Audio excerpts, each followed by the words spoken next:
रूपेण पवित्रीकृत भूतलं नमो महावदन्याय कृष्ण प्रेम प्रदायते कृष्णाय कृष्ण चैतन्य नाम्ने गौरतुसे नमः। शुक्लांबरधरं विष्णुं शशिवर्णं चतुर्भुजं प्रसन्नवदनं ध्यायेत् सर्वविघ्नोपशान्तये। जय श्री कृष्ण चैतन्य प्रभो नित्यानंद श्री अद्वैत गदाधर श्रीवासादि गौरभक्तवृंद। हरे कृष्ण कृष्ण कृष्ण हरे हरे हरे राम राम राम हरे हरे। नारायणं नमस्कृत्य नरं चैव नरोत्तमं देवीं सरस्वतीं व्यासं ततो जयमुदीरयेत्। नष्टप्रायस्वभद्रेषु नित्यं भागवत सेवया भगवती उत्तमश्लोके भक्तिर्भवति नैष्ठिके। कृष्णे स्वधामपगते धर्मज्ञानादिभिः सह कलौ नष्टदृशामेषः पुराणार्कधुनोदिता।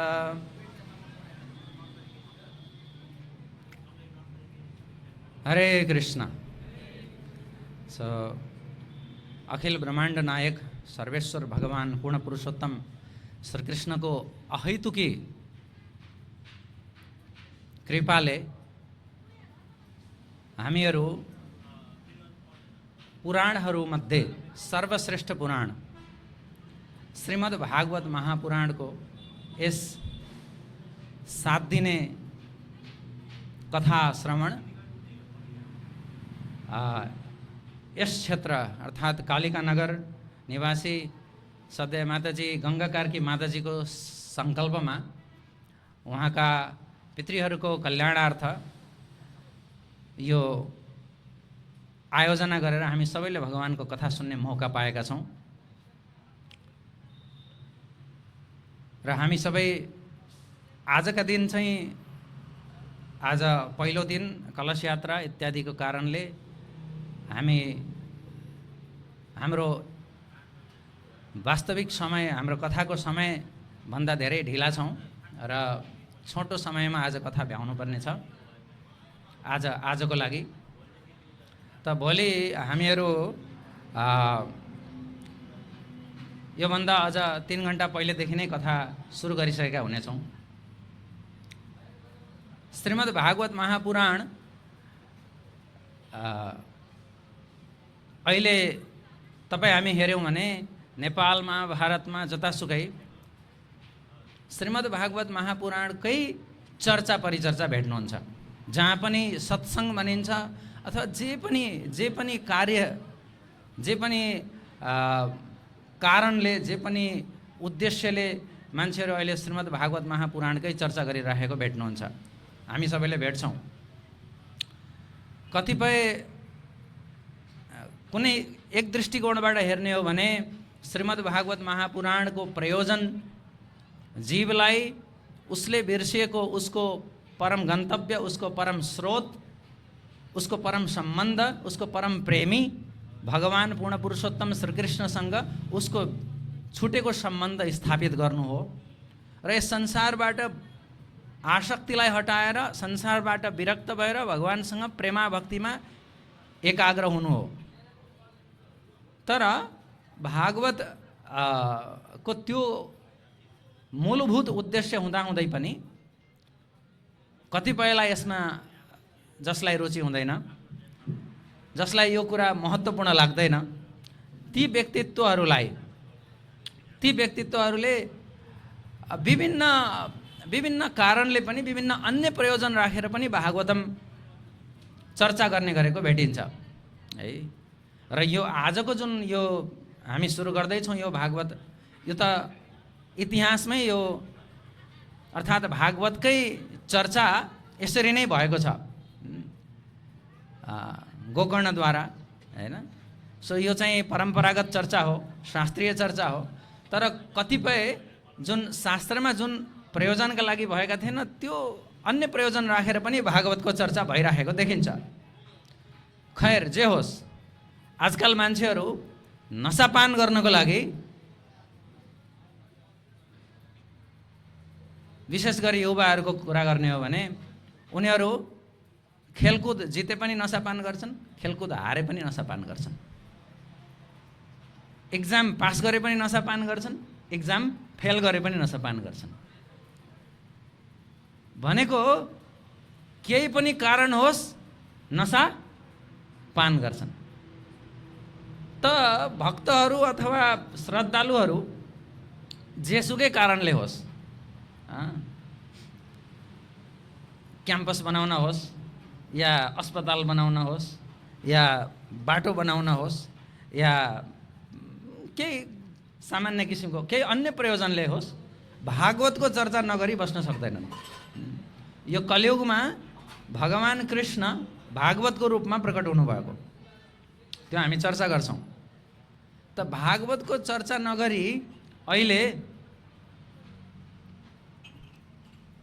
केही पनि हुँदैन। सरकारले गर्न नसकेको कार्य भागवत चर्चाबाट भइरहेको हुन्छ। खास गरी सरकारको दायित्व हो है, सरकारको दायित्व हो शिक्षालयहरू, क्याम्पसहरू, विद्यालयहरू बनाउनु, रोड बनाउनु, यो बनाउनु, त्यो बनाउनु, अस्पताल बनाउनु। हामीले तिरेको करबाट सरकारले त्यो गर्नुपर्ने हो।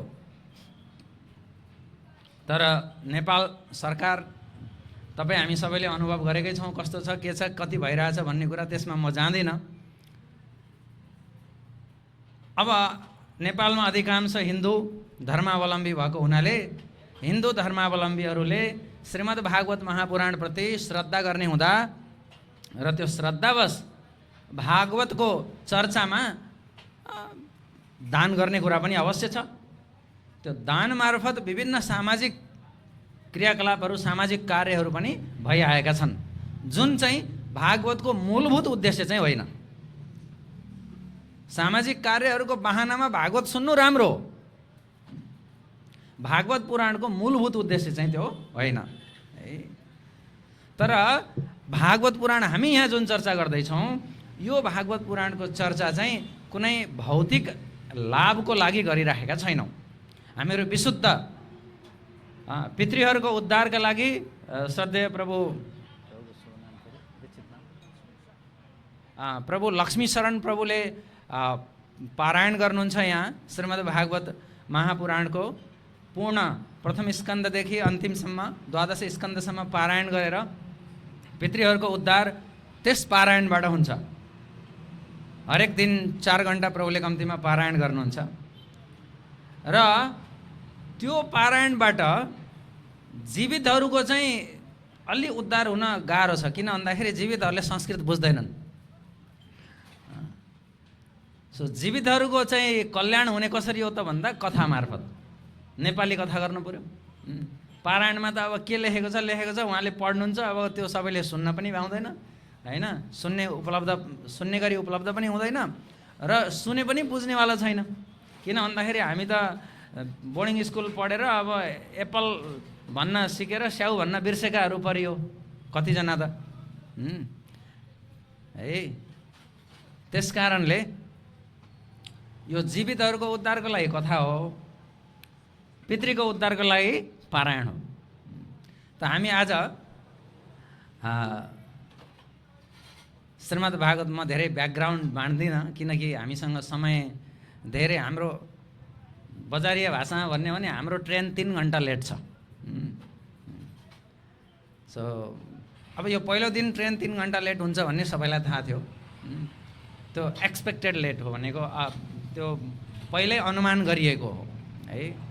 त हामीहरू श्रीमद् भागवतको चर्चालाई अगाडि बढाउनुभन्दा पहिला श्रीमद् भागवत महापुराण किन सुन्नुपर्छ, केही पनि कार्य गर्नुभन्दा पहिला जब हामी किन भन्ने प्रश्न गर्छौँ, त्यसपछि त्यो कार्य गर्ने नगर्ने कसरी गर्ने यो सबै सजिलो हुन्छ। गर्ने कि नगर्ने, गर्ने हो भने कसरी गर्ने, यो सबै कुरा सजिलो हुन्छ। किन अर्थात् यसको महत्त्व के छ, महिमा के छ, श्रीमद् भागवत श्रवणको महिमा के छ। त महिमाको जबसम्म हामी चर्चा गर्दैनौँ तबसम्म हामी त्यो कुरा, त्यो चिजलाई, कुनै पनि वस्तुको कुरा गरौँ, श्रीमद् भागवत महापुराण मात्र होइन, कुनै पनि वस्तु, कुनै पनि चिजको जबसम्म हामीलाई महिमा थाहा हुँदैन तबसम्म हामी त्यो चिजलाई सेवन गर्दैनौँ गम्भीरताका साथ है। त्यो महिमा थाहा पाउनको लागि पहिला त त्यसको बारेमा सुन्नु पर्यो, महिमा के हो भनेर, त्यो वस्तुको महिमा के हो है। जे पनि हामी खरिद गर्दा अथवा कुनै सामान छान्दा, केही पनि गर्दा हैन। उपचार गर्न जाँदा पनि डाक्टरको महिमा सुन्छौँ, त्यो डाक्टर यस्तो राम्रो हुनुहुन्छ अरे, यस्तो पुरानो रोग ठिक पारिदिनु भयो, त्यही भएर त्यही डाक्टरसँग उपचार गर्न जानु पर्यो हैन। कुनै वस्तु किन्नु पर्यो, त्यो वस्तु अति राम्रो छ, अति बलियो छ, अति फारू हुन्छ हैन। कुनै वस्तुको कुरामा पनि त्यही हुन्छ, हरेक कुरामा हैन। पढ्ने कुरामा पनि त्यो कलेजमा राम्रो पढाइ हुन्छ, त्यो सरले राम्रो पढाउनुहुन्छ, महात्म्य त्यो हो हैन। त्यो साबुनले भाँडा माझेदेखि भाँडा टिलिक्क टल्किन्छन् हैन। जे पनि हामी महात्म्य सुनेर अनि त्यो वस्तुलाई सेवन गर्छौँ अथवा स्वीकार गर्छौँ। विवाहको प्रसङ्गमा पनि केटीले कन्याले हैन वरको महात्म्य सुन्छन्, वरले कन्याको महात्म्य सुन्छन्, केही न केही सुन्छन्। यिनी यस्ती छिन्, यस्तो पढेकी छिन्, यस्तो जागिर खान्छन् अथवा यस्तो जागिर खान्छन् हैन, यस्तो सुशील, यस्तो गुणवान, यस्तो शील सम्पन्न छिन् अथवा छन्। यो सबै महात्म्यले मात्रै हामीलाई के गर्छ, हामीलाई त्यो वस्तुलाई सेवन गर्ने अथवा त्यसलाई स्वीकार्ने नस्वीकार्ने यी कुराहरूमा हामीलाई प्रेरणा दिन्छ अथवा त्योबाट पर लैजान्छ। त हामी श्रीमद् भागवत महापुराणको श्रवणलाई अगाडि बढाउनुभन्दा पहिला श्रीमद् भागवतको महात्म्य श्रवण गर्नु जरुरी हुन्छ। र श्रीमद् भागवतको महात्म्य विविध पुराणहरूमा छ। विशेष गरी पद्म पुराण जो एउटा अत्यन्त ठुलो पुराण मानिन्छ, जसमा 55,000 श्लोकहरू छन् मानिन्छ। त 18 पुराण मध्ये पद्म पुराण, स्कन्द पुराण पछाडि ठुलो पुराण मानिन्छ। त पद्म पुराणमा उल्लेखित भागवत महात्म्य चाहिँ अति नै प्रसिद्ध छ। हुन त स्कन्द पुराणमा पनि भागवतको महात्म्य छ, तर भागवत चर्चा हुने ठाउँहरूमा विशेष गरी पद्म पुराणकै महात्म्यलाई बढी चर्चा गरिएको पाइन्छ। अब हामी समयले के कति साथ दिन्छ, मिल्यो भने म स्कन्द पुराणको पनि महिमा थोरै, त्यहाँबाट भागवतको महिमा के छ त्यो पनि चर्चा गर्ने सोचमा हो। अब हेर्दै जाउँ दैव इच्छा के हुन्छ। त फेरि प्रश्न उठ्न सक्छ कि पद्म पुराण धेरै पहिलेको पुराण हो, भागवत पुराण त अन्तिममा व्यासदेवले रचना गर्नुभयो भन्ने हामीले सुन्दै आएको हो, फेरि पद्म पुराणमा भागवतको महिमा कसरी भयो भन्ने कसैको मनमा प्रश्न आउन सक्छ।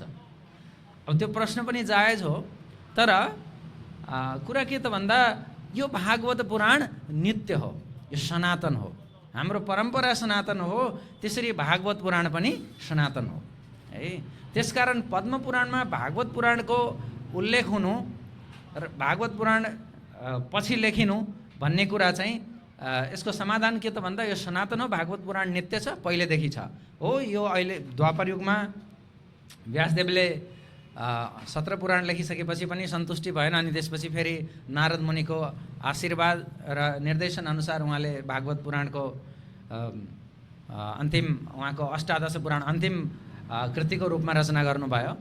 तर भागवत पुराणको अस्तित्व पहिलेदेखि छ। त्यसकारण पद्म पुराणको महिमालाई, महात्म्यलाई जुन 6वटा अध्यायमा व्याख्या गरिएको छ त्यसलाई म हजुरहरूलाई सारांशमा सुनाउन कोसिस गर्छु, किनकि सबै कुरा विचार गर्नु पर्यो। सच्चिदानन्द रूपाय विश्वोत्पत्त्यादि हेतवे तापत्रय विनाशाय श्रीकृष्णाय वयं नमः। पद्म पुराणमा महात्म्यको सुरुवातमा वक्ताले भगवानलाई प्रणाम गर्नुहुन्छ। कसरी प्रणाम गर्नुहुन्छ? सच्चिदानन्द रूपाय, भगवानको रूप कस्तो छ? सच्चित र आनन्दले छ बनेको। अब रूपाय भन्दा बित्तिकै त यहाँ भगवान निराकार हुनुहुन्छ भन्ने प्रश्नको, भन्ने विचारको तुरुन्तै खण्डन भइहाल्यो। भगवानको रूप छैन भन्ने विचारको तुरुन्तै खण्डन यो सच्चिदानन्द रूपायले गरिहाल्छ गर्न चाहिँ। अनि विश्वोत्पत्त्यादि हेतवे, विश्वको उत्पत्तिको कारण जो हुनुहुन्छ त्यस्ता भगवान। वैज्ञानिकहरूले भन्छन् यहाँ विभिन्न चिजहरू, विभिन्न एलिमेन्टहरू एक ठाउँमा आए अनि त्यसपछि ती एलिमेन्टहरू, ती तत्त्वहरूको सम्मिश्रणबाट विभिन्न के भन्छ त्यसलाई, तिनीहरू बिचमा योग भएर त्यहाँ परमाणु अणु बीचमा योग भएर अनि बिस्तारै बिस्तारै त्यहाँ एक कोशीय जीवको विकास भयो अनि बहुकोशीय जीवको विकास भयो। त्यसरी त्यसरी जीवन चाहिँ अगाडि आयो। यो उत्पत्ति यसरी भयो भन्छन्। अथवा बिग ब्याङ थ्योरी अनुसार भन्ने हो भने 81 विस्फोट भयो अनि त्यसपछि बिस्तारै सेलाउँदै लाखौं करोडौं वर्ष पछाडि यो सबै हुँदै आयो। विस्फोट पछाडि यो सृष्टि भयो भन्छन् वैज्ञानिकहरूको विचार अनुसार। न्याय दर्शनका अनुयायीहरू नैयायिकहरूको विचार अनुसार चाहिँ यही तत्त्वहरू पञ्चमहाभूतहरूको बीचमा सम्मिश्रण हुँदा हुँदा त्यसमै समय बित्दै जाँदा त्यही सम्मिश्रणबाट यो सबै भयो भन्ने विचार हुन्छ। तर व्यासदेवले यहाँ भनिदिनुहुन्छ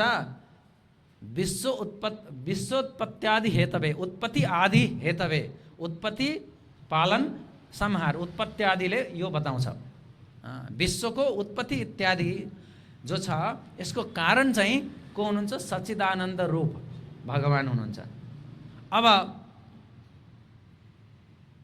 यो संसारलाई प्रकृतिलाई सत भनेर पनि भनिन्छ र चिदानन्द रूप चाहिँ जीव छ भनेर पनि भनिन्छ। त्यो हिसाबले सत र चिदानन्द अर्थात् प्रकृति र जीवलाई जसले देह रूपमा धारण गर्नुहुन्छ, जसका आत्मा चाहिँ भगवान हुनुहुन्छ, जसको देह प्रकृति पनि हो यी जीवहरू पनि हुन्, त्यस्ता भगवान सच्चिदानन्द भन्ने पनि अर्थ आउँछ।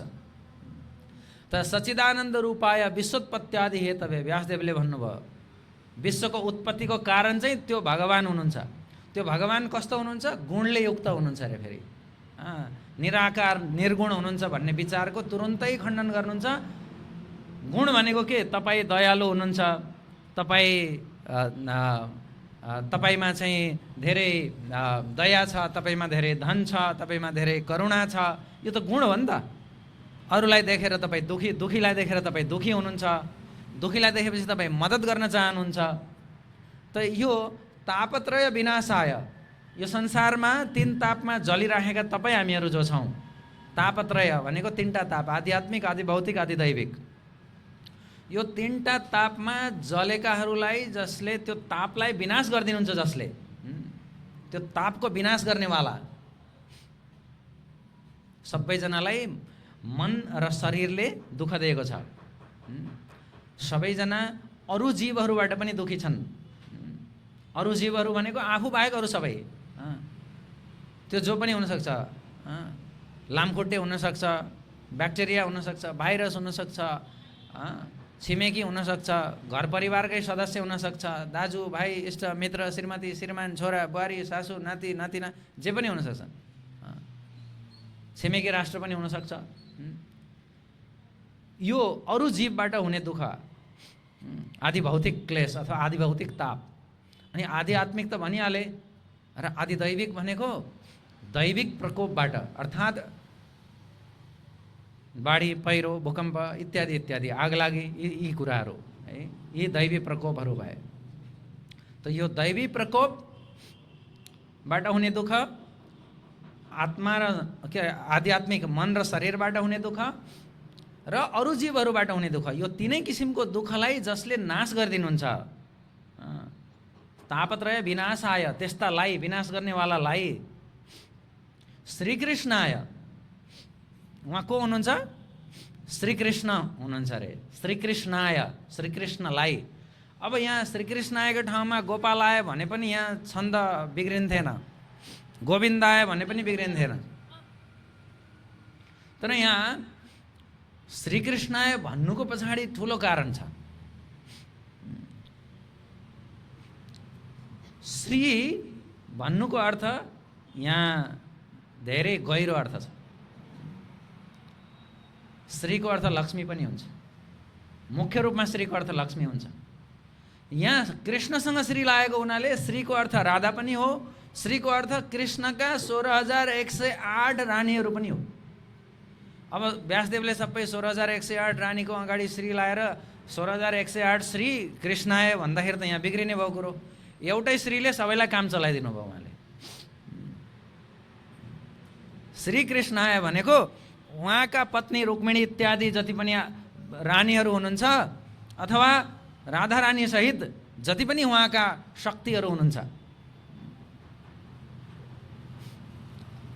श्रीकृष्णाय वयम नुमः, हामी सबैले नमस्कार गरौँ अर्थात् प्रणाम गरौँ। सबैजना भन्न सक्नुहुन्छ सच्चिदानन्द रूपाय विश्वोत्पत्त्यादि हेतवे तापत्रय विनाशाय श्रीकृष्णाय वयम नुमः। वयम नुमः, हामीहरू नमस्कार गरौँ। एकजनाले मात्रै, व्यासदेवले मात्रै होइन, अथवा सुत गोस्वामीले मात्रै होइन, वक्ताले मात्रै होइन। र यहाँ श्रीकृष्णाय भन्दै गर्दा अर्को तत्त्व के प्रमाणित हुन्छ यहाँ भने, अर्को के कुराको यहाँ विधान गरिन्छ भनेदेखि भगवानलाई एक्लै उपासना गर्न हुँदैन। एकल भगवानको उपासना स्वीकार्य हुँदैन। त्यसो भए प्रभु बालगोपालमा के हुन्छ त, फेरि उहाँ त एक्लै हुनुहुन्छ भन्ने प्रश्न आइहाल्यो कतिजनाको मनमा। तर त्यहाँ बालगोपालको सेवामा चाहिँ श्रीवत्स चिन्हमा त्यहाँ लक्ष्मी रहनुहुन्छ भन्ने हिसाबले उहाँ साथमा, लक्ष्मी साथमा हुनुहुन्छ भन्ने भावमा उपासना गर्नुपर्छ।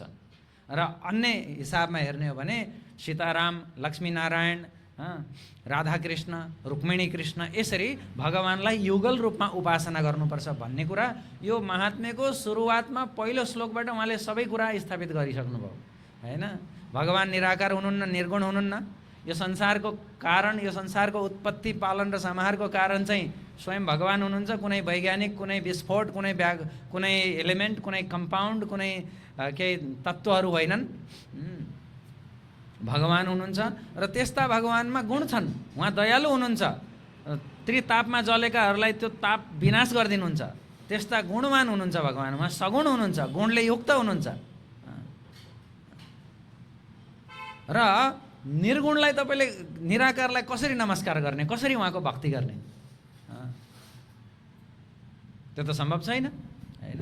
सो श्रीकृष्णाय भन्दै गर्दा यहाँ एउटा कुरा के भयो त भन्दा, भगवानको युगल उपासना हुनुपर्छ है।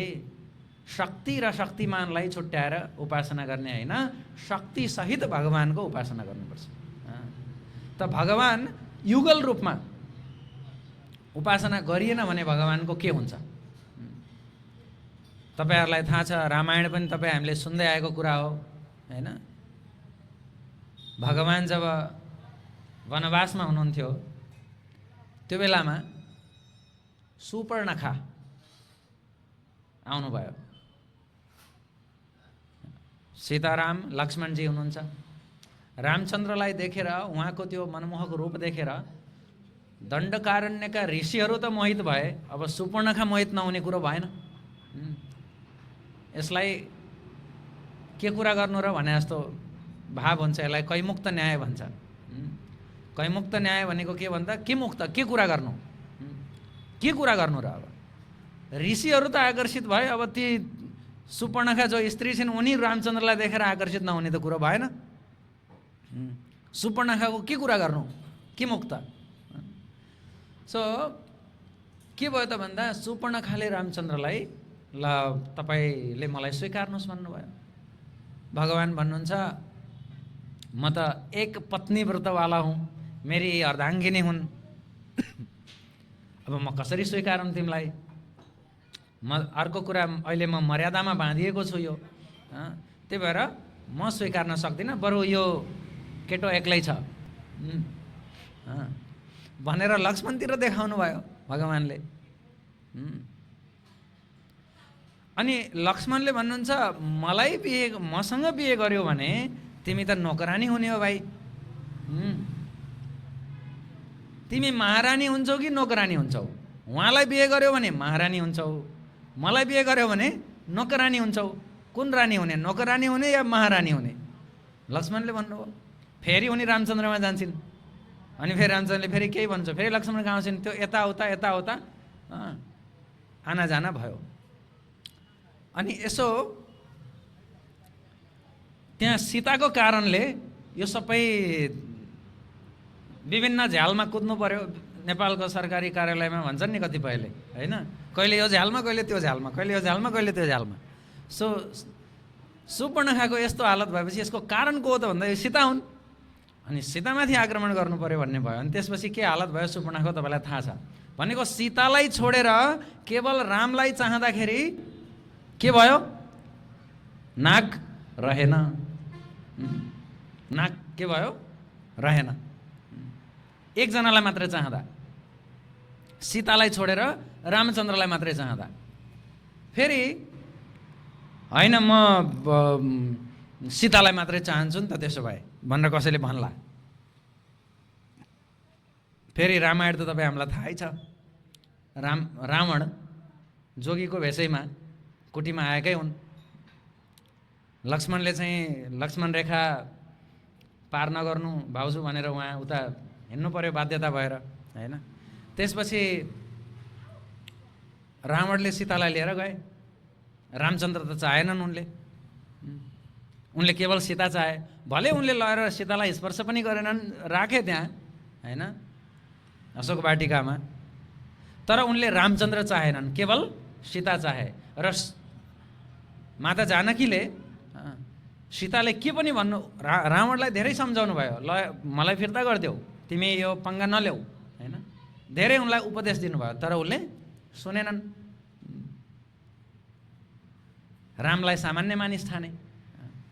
त्यो रामलाई सामान्य मानिस ठान्ने बुद्धि भनेको त्यो रावण बुद्धि हो, है। रामलाई सामान्य मानिस ठानेर राम चाहिँ अयोध्याबाट जनकपुर जन्ती आउनै सक्दैनन्, यहीँ नजिकैबाट पो आउँथे त भनेर भन्छन् कतिपयले, होइन। सो मैले यहाँ भन्न खोजेको कुरा के हो त भन्दा, केवल सीतालाई चाहने अथवा केवल रामलाई चाहने, यो दुइटै के छ? निषिद्ध छ। अर्थात् निषिद्ध छ मतलब त्यो चाह्यो भने विध्वंस हुन्छ, नाश हुन्छ। कि त रावणकी बहिनीको चाल हुन्छ कि रावणको चाल हुन्छ।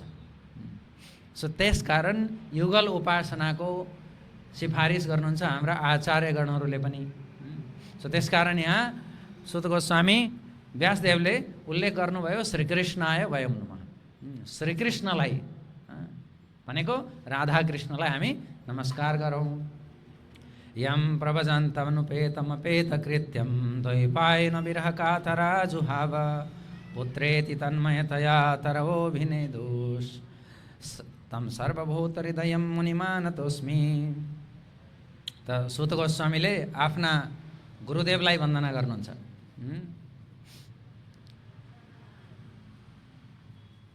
अब कतिपयलाई के लाग्छ भने सुखदेव गोस्वामीको प्रसङ्ग यसले के भन्छ, यो श्लोकले के भन्छ त भन्दा, जब जन्मना साथ सुखदेव गोस्वामी हिँड्नुभयो त्यसपछि कृष्ण द्वैपायन विरह कातर आजुहावा पुत्रेति, हे पुत्र भन्दै चिच्चाउँदै छोराको पछि पछि जानुभयो। तर सुखदेव गोस्वामी विरक्त। व्यासदेव यहाँ चाहिँ अति पुत्र आसक्त देखिनुभयो। कतिपयलाई लाग्न सक्छ व्यासदेव यो अष्टादश पुराणका हाम्रा कुनै पनि परम्परा, कुनै पनि सनातन धर्मको परम्परा व्यास बिना चल्दैन। त व्यासले यत्रो पुराण लेख्नुभयो, यत्रो शिक्षा दिनुभयो, हामीलाई यत्रो उपदेश दिनुभयो, होइन। महाभारत पनि आयो, होइन। तर व्यासदेव छोराको पछि यस्तो रुँदै रुँदै जानुपर्ने, विरह कातर यस्तो छोराप्रति मोह। बरु हामीलाई मोह छैन भनेर कोही कोही गृहस्थ भक्तहरूलाई लाग्न सक्छ। है यो श्लोक सुनेपछि, होइन, म चाहिँ त्यस्तो मोहित छैन मेरो छोराप्रति भनेर लाग्न सक्छ। तर यहाँ कुरा के हो भने, अब यो कथा गऱ्यो भने धेरै लामो हुन्छ। छोटकरीमा भन्दा जो सुखदेव गोस्वामी जो हुनुहुन्छ त्यो सुखदेव गोस्वामी चान्चुने छोरा हुनुहुन्न, है। उहाँ चाहिँ भगवानले बोलाएर बल्ल जन्मिनु भएको, त्यो पछि हामी चर्चा गरौँला अलि अर्को दिनमा। उहाँ जन्मिनै चाहनु भएको थिएन, है। 12 वर्ष गर्भमा रहेर निस्किनु भयो भनिन्छ, कतै 16 वर्ष पनि बताइएको छ। उहाँ आउन चाहनुहुन्थेन, भगवान स्वयं आएर आऊ तिमीलाई म मायाबाट बचाउँछु, तिमीलाई मायाले छुँदैन भनेर चाहिँ वचन दिएपछि सुखदेव गोस्वामी प्रकट हुनुभएको। र उहाँ व्यासदेवकी अर्धाङ्गिनीमा कसरी प्रविष्ट हुनुभएको भन्ने कुरा त्यो लामो कथा छ। अमर कथाको कथा फेरि सुनाउनु पर्ने हुन्छ, तर त्यो म सुनाउँदिनँ, अहिले यहाँ समय छैन।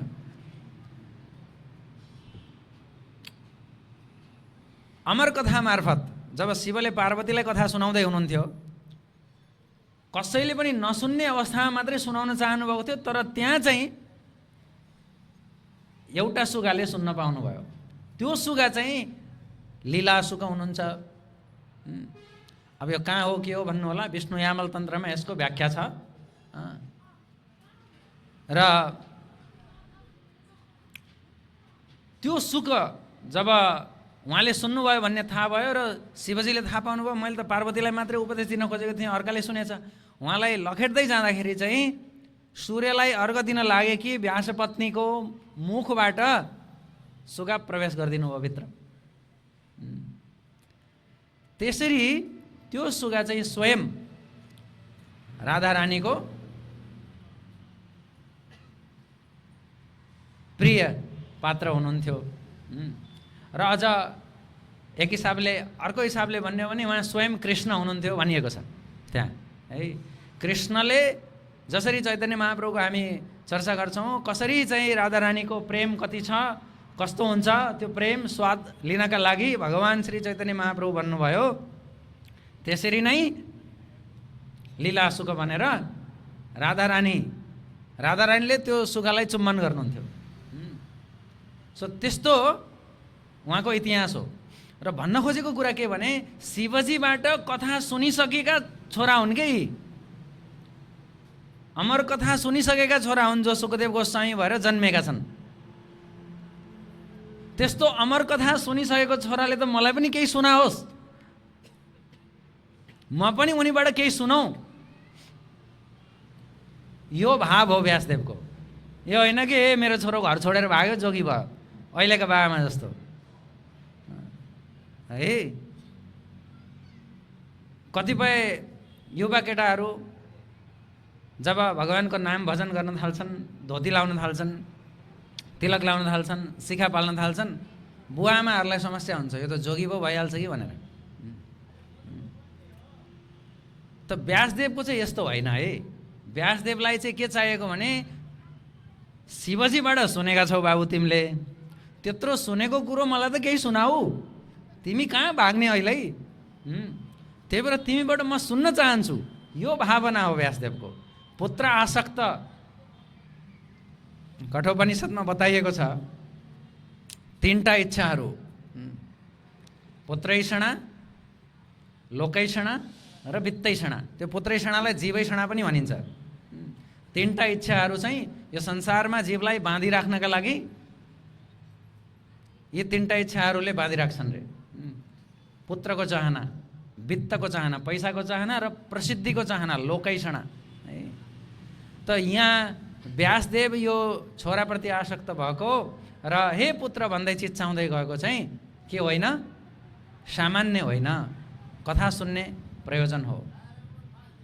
त अब सुत गोस्वामीले आफ्ना गुरु सुखदेव गोस्वामीलाई, जसबाट उहाँले यो श्रवण गर्नुभएको थियो, प्रणाम गरिसकेपछि तम सर्वभूत हृदय मुनिमानतोस्मि, त्यस्ता मुनिलाई प्रणाम गर्दछु भन्दै कथालाई अगाडि बढाउँदै हुनुहुन्छ। र नैमिषे सुतमासीनम अभिवाद्य महामतिम कथामृत रसास्वाद कुशल सौनको ब्रवीत। अब नैमिषारण्य भन्ने तपाईँहरूले सुन्नुभएको छ होला पक्कै पनि। दैव इच्छा भयो भने हामीहरू यात्रा पनि गरौँला होइन। भगवान जसरी रघुकुलमा रघुपति बनेर प्रकट हुनुभयो रामचन्द्रको रूपमा, यदुकुलमा भगवान गोपाल बनेर प्रकट हुनुभयो, अर्थात् यादवपति अर्थात् यादव बनेर प्रकट हुनुभयो। भगवान जङ्गलको रूपमा प्रकट हुनुभएको चाहिँ धेरै पहिला भगवान के रूपमा प्रकट हुनुभएको, जङ्गलको रूपमा। सो त्यो जङ्गलको रूपमा प्रकट हुनुभएको भगवान्लाई के भनिन्छ? नैमिषारण्य। नैमिषारण्य, अरण्य भनेको जङ्गल। सो त्यो क्षेत्र चाहिँ कथाले भरिपूर्ण क्षेत्र हो। त्यो क्षेत्रमा कथा कण कणमा कथा छ भनेको यी जति पनि पुराणहरू छन् सबैको चर्चा त्यहीँ भएको छ। सूत गोस्वामीले ऋषिहरूलाई त्यहाँ सुनाउनु भयो। त यो महात्म्यको प्रसङ्गमा पनि सूत गोस्वामीलाई आसनमा राखेर सौनक मुनिले प्रश्न गर्नुहुन्छ।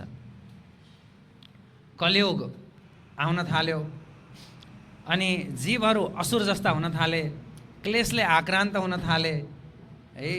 अब तिनीहरूको शुद्धिकरणको के उपाय छ? अझ त्योभन्दा पहिला उहाँले भन्नुहुन्छ कथाको सार भनिदिनु पर्यो। तपाईँ थुप्रै कथा सुनाउनु भयो, तपाईँ सूर्य समान हुनुहुन्छ, यति विज्ञ हुनुहुन्छ, तपाईँले चाहिँ सार रूपमा चाहिँ भनिदिनु पर्यो। सुताख्या हि कथा सारम मम कर्ण रसायनम, सौनकले भन्नुहुन्छ।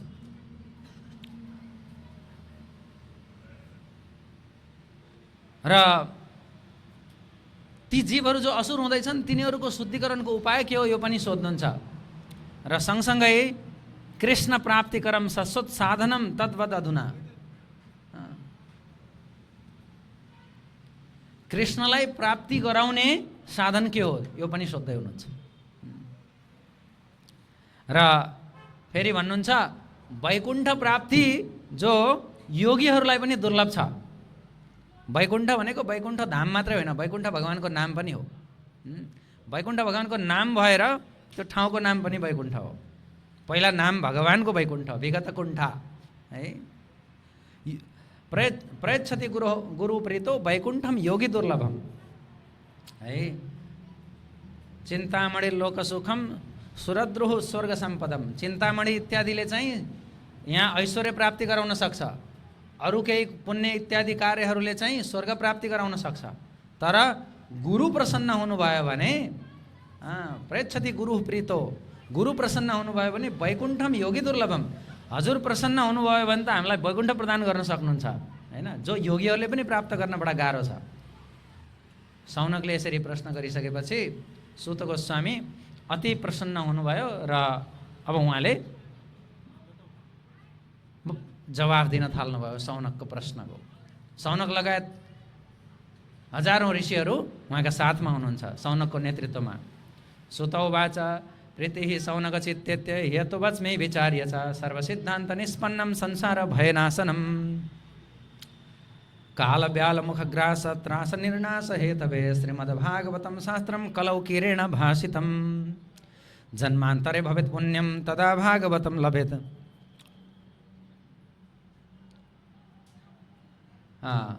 सूत गोस्वामीले भन्नुहुन्छ अति प्रसन्न भएर सौनकबाट, तिमीदेखि म अति प्रसन्न छु, किन भन्दा तिम्रो चित्त भगवानको प्रीतिमा छ, भगवानलाई प्रेम गर्छ तिम्रो चित्तले, त्यही भएर तिमीदेखि म प्रसन्न छु र त्यही भएर म तिमीलाई भन्छु। भक्त्योगवर्धनम यच्च कृष्ण सन्तोष हेतुकम, कृष्णलाई सन्तोष गराउँछ जसले त्यो कुरा म भन्छु तिमीलाई। तदहम ते विधास्यामि सावधानतया शृणु, सावधानपूर्वक सुन। त्यही भएर सावधानपूर्वक हामीले सुन्नुपर्छ है। जति पनि कुराहरू छन्, अरू जति पनि विक्षेपहरू छन्, ती कुराहरू विक्षेपलाई ध्यान दिनु हुँदैन, अर्थात् विक्षेपमा पर्नु हुँदैन। अहिले डेभिएसन भन्छ नि अङ्ग्रेजीमा हैन, डिस्ट्र्याक्सन, त्यसको ठाउँ हुनु हुँदैन, ध्यानपूर्वक सुन्नुपर्छ। सूत गोस्वामी भन्नुहुन्छ काल व्याल मुखग्रास त्रास निर्नाश हेतवे, सर्पको मुखमा, सर्परूपी कालको मुखमा यो जति पनि कलियुगका जीवहरू छन् तिनीहरूका लागि एउटा मात्र उपाय के रे भन्दा श्रीमद् भागवतम शास्त्रम कलौ किरेण भाषितम। सुखदेव गोस्वामीले बताएको शास्त्र श्रीमद् भागवत नै त्यसको उपाय हो। अनि त्यो यति सजिलै प्राप्त हुँदैन। जन्मान्तरे भवेत् पुण्यम तदा भागवतम लभेत्, धेरै धेरै जन्म जन्मान्तर पछाडिको पुण्यले, अर्थात् पुण्य थुप्रिँदै जाँदा सामान्य पुण्यले स्वर्ग दिन्छ है। सामान्य पुण्यले के दिन्छ? स्वर्ग आदि प्राप्ति दिन्छ, सुख भोगको प्राप्ति हुन्छ। त्यो तपाईँ हामी भगवत गीताबाट पनि थाहा पाएका छौँ हैन। प्राप्य पुण्यकृतान् लोकान् उषित्वा शाश्वती समाः सूचीनाम श्रीमताम गेहे योग भ्रष्टो विजायते पनि भनेको छ। 6 अध्यायमा भगवत गीता भगवानले भन्नुहुन्छ। पुण्यले के गर्छ? त्यहाँ वर्षौँ धेरै वर्षसम्म चाहिँ त्यहाँ स्वर्गलोकमा भोग प्राप्ति हुन्छ। तर भागवत चाहिँ त्यस्ता देवताहरू जो स्वर्गलोकमा का बासिन्दाहरू छन् उनीहरूलाई पनि प्राप्त हुँदैन। यो सामान्य चाहिँ पुण्यबाट भागवत श्रवण प्राप्त हुने होइन। त्यसको उदाहरण तुरुन्तै भन्नुहुन्छ उहाँले। परीक्षिते कथा वक्तुं सभाया संस्थिते सुखे सुधा कुम्भं गृहीत्वैव देवास्तत्र समागमन् शोकं नत्वा वदन् सर्वे स्वकार्य कुशलासुरा कथा सुधां प्रयच्छस्व गृहीत्वैव सुधामि माम्। भनेको जब सुखदेव गोस्वामीले कथा भन्दै हुनुहुन्थ्यो परीक्षितलाई, त्यो बेलामा देवताहरू अमृतको भाँडो लिएर आउनुभयो रे। सुधा कुम्भम गृहीत्वैव, त्यो लिएर आउनुभयो र भन्नुहुन्छ उहाँहरू आफ्नो कार्य गराउन अति कुशल हुनुहुन्छ। स्वकार्य कुशलासुरा। अनि सुखदेव गोस्वामीलाई नमन गर्दै उहाँहरूले चाहिँ भन्नुभयो यो अमृत चाहिँ परीक्षितलाई दिउँ, उनलाई तक्षकले डसेर मर्ने हो, त्यही डरले यहाँ कथा सुन्दैछन्। अब यो अमृत पाएछ त भइहाल्यो, उनी अमर हुन्छन्, कथा हामीलाई सुनाउनुहोस्। त्यसपछि सुखदेव गोस्वामीले यसो विचार गर्नुभयो। ब्रह्मरातो विचार्यैवं तदा देवान् जहासः। ब्रह्मरातो भनेको विचार्यैवं, विचार गर्नुभयो सुखदेव गोस्वामीले र के भन्नुभयो भन्दा जहासः, हाँस्नुभयो अरे। अभक्तांस्तां सविज्ञाय न ददौ स कथामृतं श्रीमद्भागवती वार्ता सुराणामपि दुर्लभा। भनेको अभक्तांस्तां सविज्ञाय, तिनीहरू त अभक्त हुन् भन्ने बुझेर न ददौ स कथामृतं, कथाको अमृत देवतालाई दिनु भएन रे। भागो तिमीहरू यहाँबाट, तिमीहरू यो कथा सुन्ने अधिकारी छैनौ। त्यही भएर देवताहरूलाई पनि कथा सुन्ने मौका मिल्दैन। श्रीमद् भागवती वार्ता सुराणामपि दुर्लभा। त्यही भएर सामान्य पुण्यले स्वर्ग प्राप्ति हुन्छ, स्वर्ग प्राप्ति भएर पनि कथा सुन्न पाइँदैन भागवत कथा। कुरो त्यो जन्मान्तरे भवत् पुण्यम तदा भागवतम लभेत्। त्यही भएर स्वर्ग प्राप्ति भन्दा पनि धेरै ठुलो कुरा हो श्रीमद् भागवत महापुराणको कथा श्रवण गर्न पाउनु। सौभाग्यवान मानिसहरू धेरै कम हुन्छन्। तर अहिलेको समय भिडको पछाडि छ। अहिलेको समय के को पछाडि? भिडको पछाडि। तर भिड जता गयो त्यो सबै सही नहुन सक्छ। त्यही भएर भागवत श्रवण गर्नेहरू कम हुन्छन्। त्यही भएर श्रवण नगर्नेहरू धेरै हुन्छन्। तिनीहरू पो सही हुन् कि भन्ने कहिलेकाहीँ लाग्न सक्छ भागवत श्रवण गर्नेहरूलाई। तर यो देशमा स्नातकोत्तर गरेकाहरू भन्दा नगरेकाहरू धेरै छन्। भनेको मास्टर्स डिग्री गरेका भन्दा नगरेकाहरू धेरै छन्।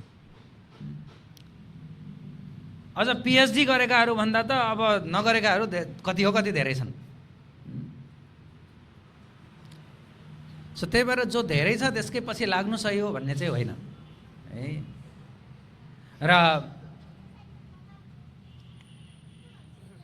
श्रीमद् भागवत महापुराण देवताहरूलाई पनि अति दुर्लभ छ। र सुखदेव गोस्वामीले यो कथा भन्दै गर्दा यहाँ सुत गोस्वामी भन्नुहुन्छ कि मलाई मेरा गुरुजीले सुखदेव गोस्वामीले एकान्तमा एउटा विशेष कथा सुनाउनु भएको थियो। अत्र ते कृतेश्यामि भक्तियुक्तं कथानकं शोकेन मम यत् प्रोक्तं रहस्यं विचार्य च। एक समयको कुरा हो, मलाई मेरा गुरुजी सुखदेव गोस्वामीले एकान्तमा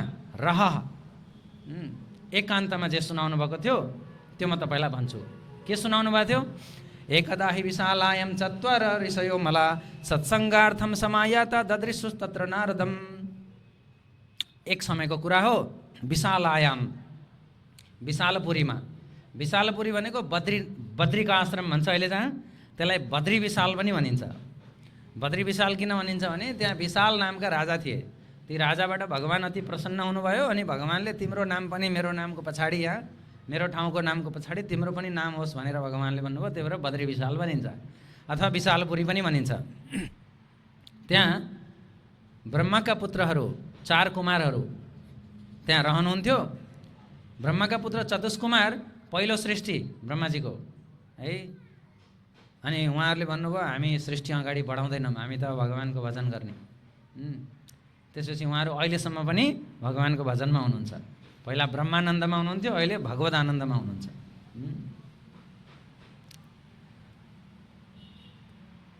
त अनि उहाँहरू नित्य भगवानको चर्चा गरिराख्नुहुन्छ, नित्य है। एकजनाले बोल्ने 3 जनाले सुन्ने हो। तपाईँ हामी 4 जना भक्तहरू जम्मा भयौँ भने के गर्छौँ? आफूलाई प्रश्न गरौँ एकपालि। त यहाँ सनत कुमारहरू जो 4 जना हुनुहुन्छ उहाँहरूबाट हामीले सिक्नुपर्ने कुरा, सनत, सनन्दन, सनातन, सनत कुमार, यी 4 जना मध्ये 1 जना आज वक्ता हो, 3 जना श्रोता हो, भोलि अर्को वक्ता हो, अरू 3 जना श्रोता हो। यसरी चर्चा चलिरहेको छ। तर त्यहाँ एक दिन अचम्म के भयो भन्दा सत्सङ्गार्थम समायाता ददृशुस् तत्र नारदम। त्यहाँ त सत्सङ्ग गर्नलाई नारद मुनि आउनुभयो। नारद मुनि त सबैका गुरुजी हुनुहुन्छ। ब्रह्माजीले पहिला कुमारहरू, नारद चाहिँ भाइ हुनुहुन्छ उहाँहरूको हैन। उहाँहरू सानै देखिए पनि नारद मुनि चाहिँ उहाँको भाइ हो है, पछि जन्मिनु भयो। नारद वशिष्ठ इत्यादि पछि हो, सबभन्दा पुराना कुमार हुनुहुन्छ।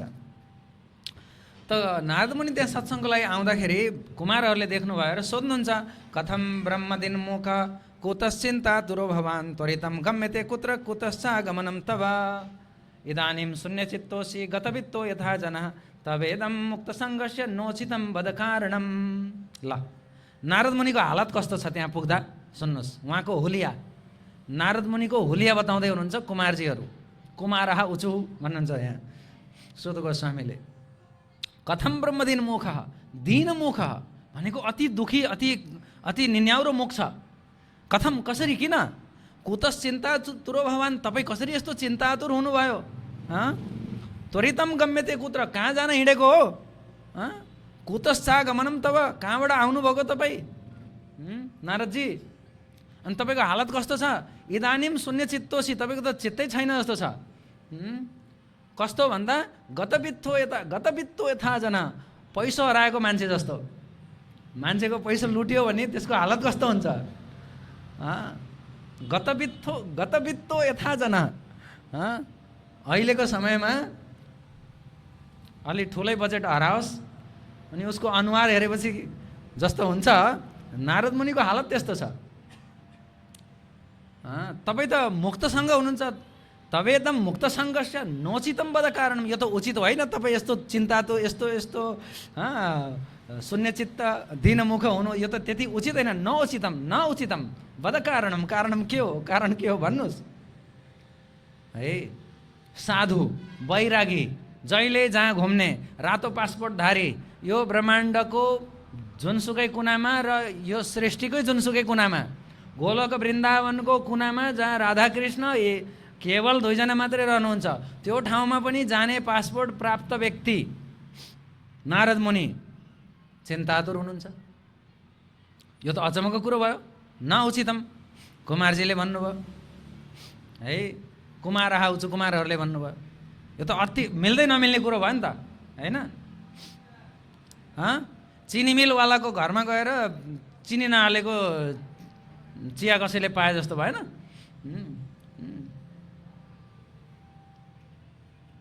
त्यो त हुनै नसक्ने कुरो। कसरी यस्तो? यो त शोभा दिएन भनेर कुमारहरूले नारद मुनिलाई भन्नुभयो। त नारद मुनि बैरागी, अब ल गृहस्थी हुन्थे, श्रीमती, छोराछोरी, बालबच्चा, नाति नातिना हुन्थ्यो भने ल नातिको चिन्ता भयो, यस्तो भयो, कोही बित्यो, कोही के भयो, कोही मर्यो, कोही बिरामी छ, चिन्ता। नारद मुनि बैरागी, तवेदम मुक्त सङ्घर्ष, तपाईँ मुक्त व्यक्ति हो, कसरी यस्तो हुनसक्छ? न उचितम, यो उचित भएन। त्यही भएर वैरागीहरू चिन्तित भयो भनेदेखि त्यो उचित होइन। तर वैरागीहरू पनि चिन्तित हुन्छन्, पर दुःख दुखी हुन्छन्। वैष्णवहरू के हुन्छन्? पर दुःख दुखी, अर्काको दुःखले दुखी हुन्छन्। यी जीवहरू यो संसारमा भगवानलाई जो बिर्सेका छन्, त्यो बिर्सेका जीवहरूलाई कसरी भगवानसँग जोड्ने, कसरी उनीहरूको परम कल्याणका लागि उनीहरूलाई मद्दत गर्ने, यो चिन्ता हुन्छ उनीहरूको। भागवतमा पछाडि आउँछ त्यहाँ, जनस्य कृष्णात् विमुखस्य दैवात् अधर्मशीलस्य सुदुखितस्य च अनुग्रहाय चरन्ति नूनम भूतानि भव्यानि जनार्दनस्य। अनुग्रह गर्नका लागि कसलाई? ती जीवहरू जो जनस्य कृष्णात् विमुखस्य दैवात्, कृष्णदेखि विमुख छन् दैवको कारणले, अर्थात् यो देव मायाको कारणले। दैवी हसा गुणमाया गुणमयी मम माया दुरत्यया।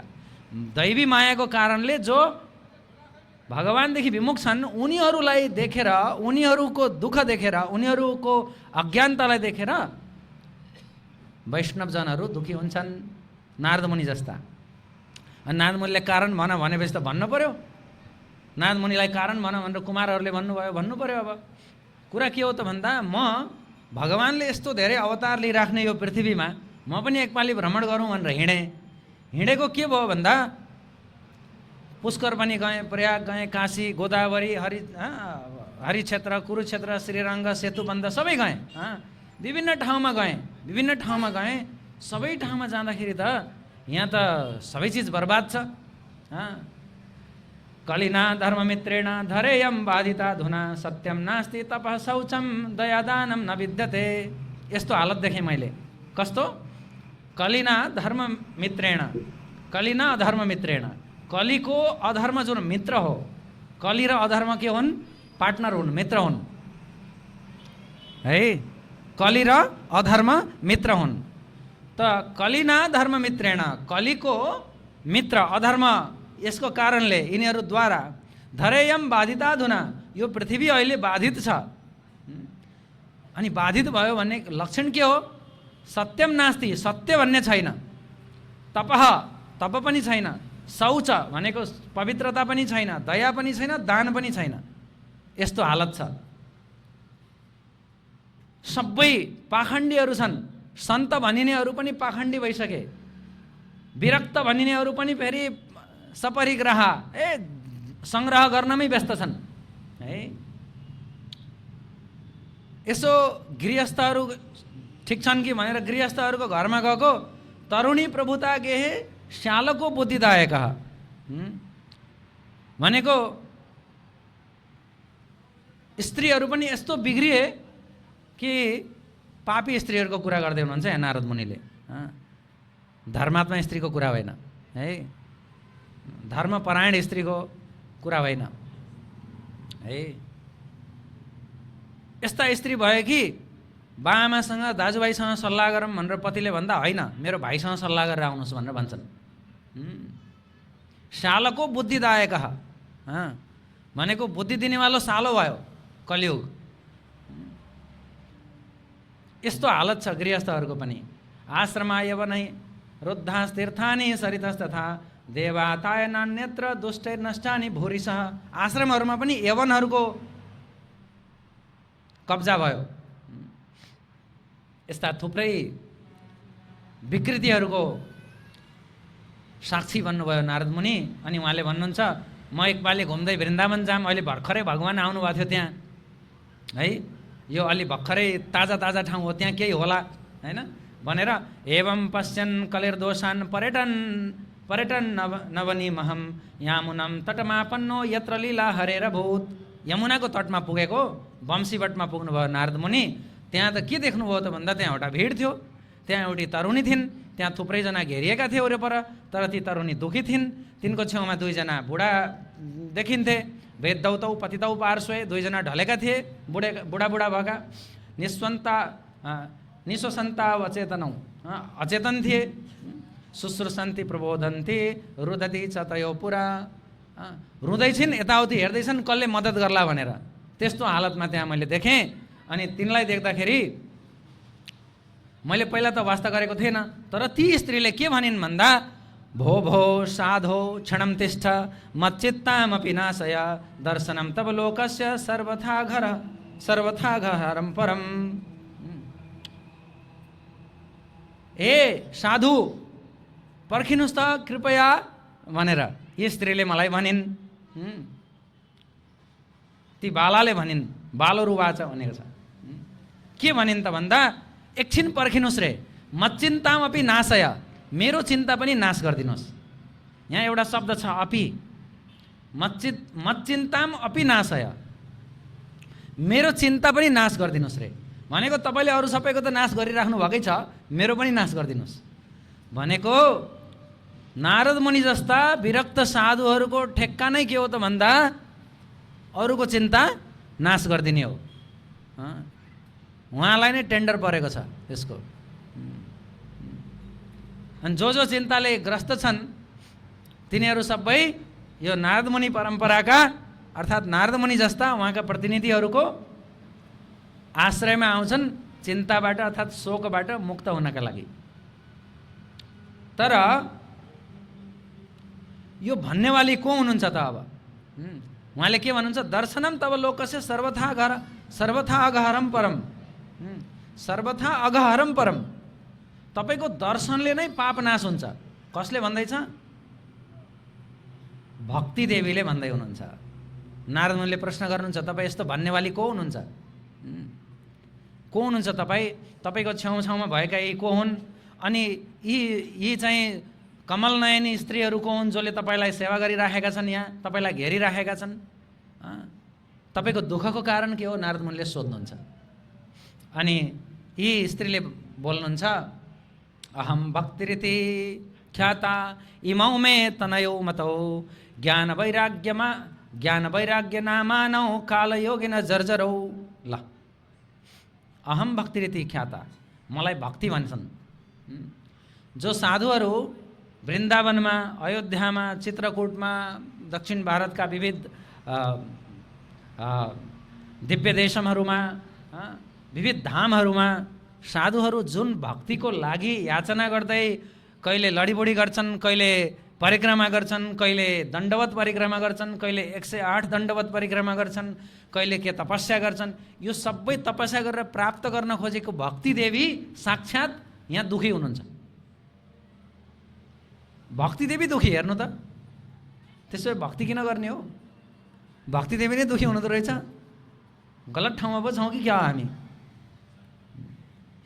कुरा के त भन्दा, भक्ति दुखी हुनुहुन्न। जब भक्ति दम्भी व्यक्तिले भक्ति अँगाल्छन् अनि त्यो दम्भी व्यक्तिको भक्तिले उसको दम्भले भक्तिलाई प्रभावित गर्छ। अनि यस्ता नारद मुनि जस्ता बाहिरी रूपमा दम्भले युक्त भक्ति देखिन्छ जब त्यहाँ, अनि त्यो भक्ति त त्यहाँ त दूषित भयो। अनि नारद मुनि जस्ता साधुको दर्शनले भक्ति पनि शुद्ध हुनुहुन्छ। दर्शनम तव लोकस्य सर्वथा गहरम परम। त्यसकारण चाहिँ यहाँ के भयो त भन्दा, भक्ति दुखी हुनुहुन्छ। उहाँले भन्नुहुन्छ, इमौ मे तनयो मतौ, यी मेरा दुईटा छोरा हुन्, तर यिनीहरू के छन्? बुढा छन् रे। है, ज्ञान वैराग्य नमानौ, यिनीहरूको नाम के हो? ज्ञान र वैराग्य। हेर्नुहोस् है, जब मान्छेहरूसँग भक्ति छ, हामीसँग नि हामी केही भक्ति गरौँ भनेर आएका भक्तहरू यहाँ कति बसिराख्नु भएको छ, श्रवण गरिराख्नु भएको छ होइन। सधैँ कल्पवृक्ष प्रभु सुरभि माताजी उहाँहरू पनि भक्ति गरिराख्नु भएको छ। तर भक्ति गरेर पनि शोकयुक्त हुन्छ नि मान्छे। कहिले हुने हो शोकयुक्त भन्दा, यही स्थितिमा जब ज्ञान र वैराग्य जर्जर हुन्छ, ज्ञान र वैराग्य बुढा हुन्छन्, अथवा ज्ञान र वैराग्य बलिया हुँदैनन्, तब भक्ति के हुन्छ? रुन्छिन्। भक्त खुसी हुँदैन। ज्ञान के हो भन्दा, केवल सत्य भनेको भगवान श्रीकृष्ण हुनुहुन्छ। यो कुरामा दृढ विश्वास है। यो चाहिँ के हो? ज्ञान हो। अब यो सतमा निष्ठ हैन, सत्यमा निष्ठ। पछि गएर व्यासदेवले सत्यम परम धीमहि भन्नुभएको छ, हामी चर्चा गर्दै जान्छौँ। त्यो परम सत्यमा पूर्ण निष्ठा, दृढ निष्ठा, त्यो के हो? ज्ञान हो। त्यो जब कमजोर हुन्छ र यो संसारमा जति पनि भोग्य विषयहरू छन्, वस्तुहरू छन्, इन्द्रिय भोगका विषयवस्तुहरू छन्, तिनीहरूबाट वैराग्य हुँदैन। वैराग्य कमजोर हुन्छ। यो पनि मेरो, त्यो पनि मेरो, यतिले पुगेन, अझै चाहियो, अझै चाहियो, अझै चाहियो, अझै चाहियो, यसबाट वैराग्य आउँदैन। अब वैराग्य र ज्ञान के भए? कमजोर भए, अनि भक्ति रुन्छन्। त्यही भएर भक्ति गरेर दुखी हुनु भनेको त्यहाँ ज्ञान र वैराग्य चाहिँ कमजोर छन् कि? भक्ति राम्रै देखिए पनि ज्ञान र वैराग्य बुढा पो भइसक्यो कि? यो कुरा चाहिँ हामीले विचार गर्नुपर्ने हुन्छ। अनि कहाँबाट आयो कि त? भक्तिले भन्नुहुन्छ म द्रविडमा उत्पन्न भएँ, कर्नाटकमा चाहिँ म हुर्के बढेँ। हुन्छ नि, तपाईँ कहाँ जन्मस्थान कहाँ हो, कहाँ पढ्नुभयो भने जस्तो हैन। म कर्नाटकमा बढेँ, द्रविडमा उत्पन्न भएँ। द्रविड भनेको दक्षिण भारत। क्वचित क्वचित महाराष्ट्रे गुर्जरे जीर्णताम गता। कहीँ कहीँ महाराष्ट्रमा चाहिँ मलाई केही सम्मान मिल्यो, तर गुजरातमा आउँदाखेरि चाहिँ म बुढी भएँ। अब कतिपय महात्माहरूले यसलाई यस्तो पनि अर्थाउनुहुन्छ, द्रविड भनेको हृदय हो। हृदयमा भक्तिको प्राकट्य हुन्छ। अनि वृद्धिम कर्नाटके गता, कानबाट श्रवण गर्दै जाँदाखेरि के हुन्छ? भक्ति बढ्दै जान्छ है। अनि क्वचित क्वचित महाराष्ट्रे, बेला मौकामा महात्माहरूसँग सङ्गत गर्यो भने, महाराष्ट्रे भनेको महात्माहरू, महान आत्मा भएकाहरूसँग सङ्गत गर्यो भने भक्ति ठिकठिकै चल्छ। तर गुर्जरे जीर्णताम गता, तर त्यो महात्माहरूको सङ्गतबाट टाढा भयो भने जीर्ण हुन्छ भक्ति। यस्तो पनि अर्थ छ है। सो यसरी फेरि भक्ति देवी भन्नुहुन्छ वृन्दावनम पुनः प्राप्य नवीनेव स्वरूपिणी। वृन्दावनमा आइसकेपछि चाहिँ म अहिले चाहिँ अलि तरुणी भएको छु। जाताहम युवती सम्यक प्रेष्ठ रूपा तु साम्प्रतम। यहाँ आइसकेपछि चाहिँ अलिकति युवती भएको छु, तर इमौ तु साहितावत्र सुतो मे क्लिश्यतः श्रमाद इदम स्थानम परित्यज्य विदेशम गम्यते मया। ल है, अब भक्ति देवीले त के भन्न थाल्नुभयो भने, यी छोराहरू बुढा भए हैन, अब यस्तो हालतमा त म यहाँ कसरी बस्नु, म बरु यो ठाउँ छाडेर म विदेश जान्छु। नारद मुनिलाई भन्नुहुन्छ। अनि त्यो विदेश चाहिँ भक्ति वेदान्त स्वामी श्रील प्रभुपादले लिएर जानुभयो। त्यतिखेरको इच्छा भक्ति देवीको पुरा गरिदिनु भयो प्रभुपादले। जठरत्तम समायातौ तेन दुखेन दुःखिता साहम तु तरुणी कस्मात् सुखो वृद्धा विमुकुतः। भनेको छोरा बुढा आमा जवान कसरी हुन सक्छ? यही कुराले, यिनीहरूको दुःखले, यिनीहरूको वृद्ध अवस्थाले गर्दा म दुखी हुँ भनेर भन्नुभयो। नारद मुनिले भन्नुहुन्छ, ल ठिक छ, तिम्रो कारण मैले बुझेँ, तर अब त्यसको लागि म उपाय गर्छु। अझ भक्तिले नारद मुनिलाई दुईटा प्रश्न पनि गर्नुहुन्छ आफ्ना छोराहरूको हालत देखेर। दुईटा प्रश्न के गर्नुहुन्छ भने, यो परीक्षितले चाहिँ यो कलियुग जो अपवित्र छ, यो कलियुगलाई किन चाहिँ यत्तिकै छोडिदिएको परीक्षितले? अनि अर्को, यस्तो दुखी जीवहरू हुँदाहुँदै भगवान हरिले चाहिँ के हेरेर बस्नु भएको छ भन्छन् नि कतिपय मान्छेहरू हैन। भगवानले के हेरेर बस्नु भएको छ, यस्तो दुखी मान्छे छन् भनेर। भक्तिका पनि यस्ता प्रश्न आए। कथम परीक्षिता राज्ञा स्थापितो ह्यशुचि कलिः। किन परीक्षितले यस्तो असुचि कलिलाई स्थापना अर्थात् बस्न दिनुभयो?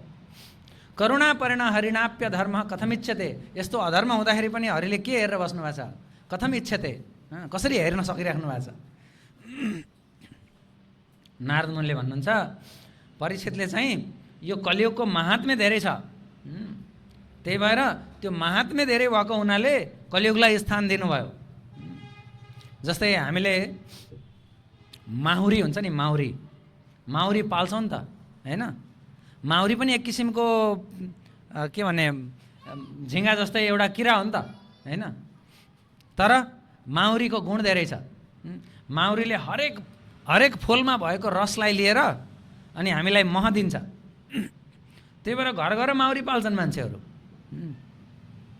किन भन्दा मह दिन्छ। नारद मुनि भन्नुहुन्छ यो कलियुग होला, यसमा दोष होलान्।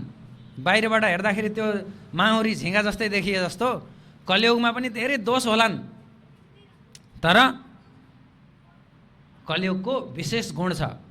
उहाँले भन्नुहुन्छ कलियुगको सार कुरा देखेर परीक्षितले चाहिँ स्थान दिनुभयो। यत् फलम नास्ति तपसा न योगेन समाधिना तत्फलम लभते सम्यक कलौ केशव कीर्तनात्। कलियुगमा केशवको कीर्तन गर्नाले मात्रै जुन तपस्याले, जुन योगले, समाधिले जुन फल प्राप्ति हुने हो त्यो फल केवल केशवको कीर्तनले प्राप्त हुन्छ।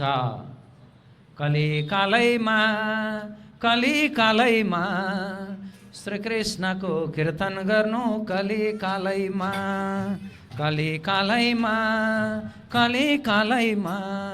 श्रीकृष्णको कीर्तन गर्नु, कलिकालैमा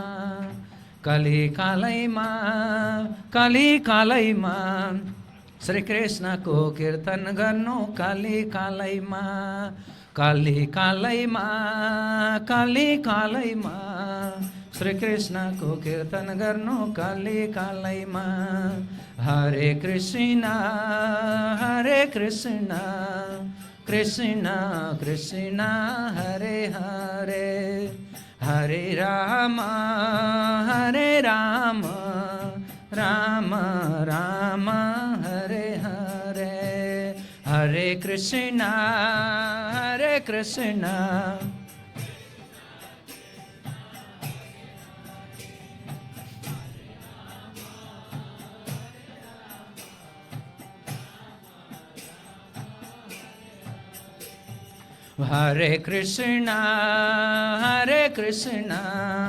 कृष्ण कृष्ण हरे हरे, हरे राम राम राम हरे हरे, हरे कृष्ण कृष्ण कृष्ण हरे हरे। एउटा माइक उता पनि हुनु पर्यो। हरे राम राम राम हरे हरे, हरे कृष्ण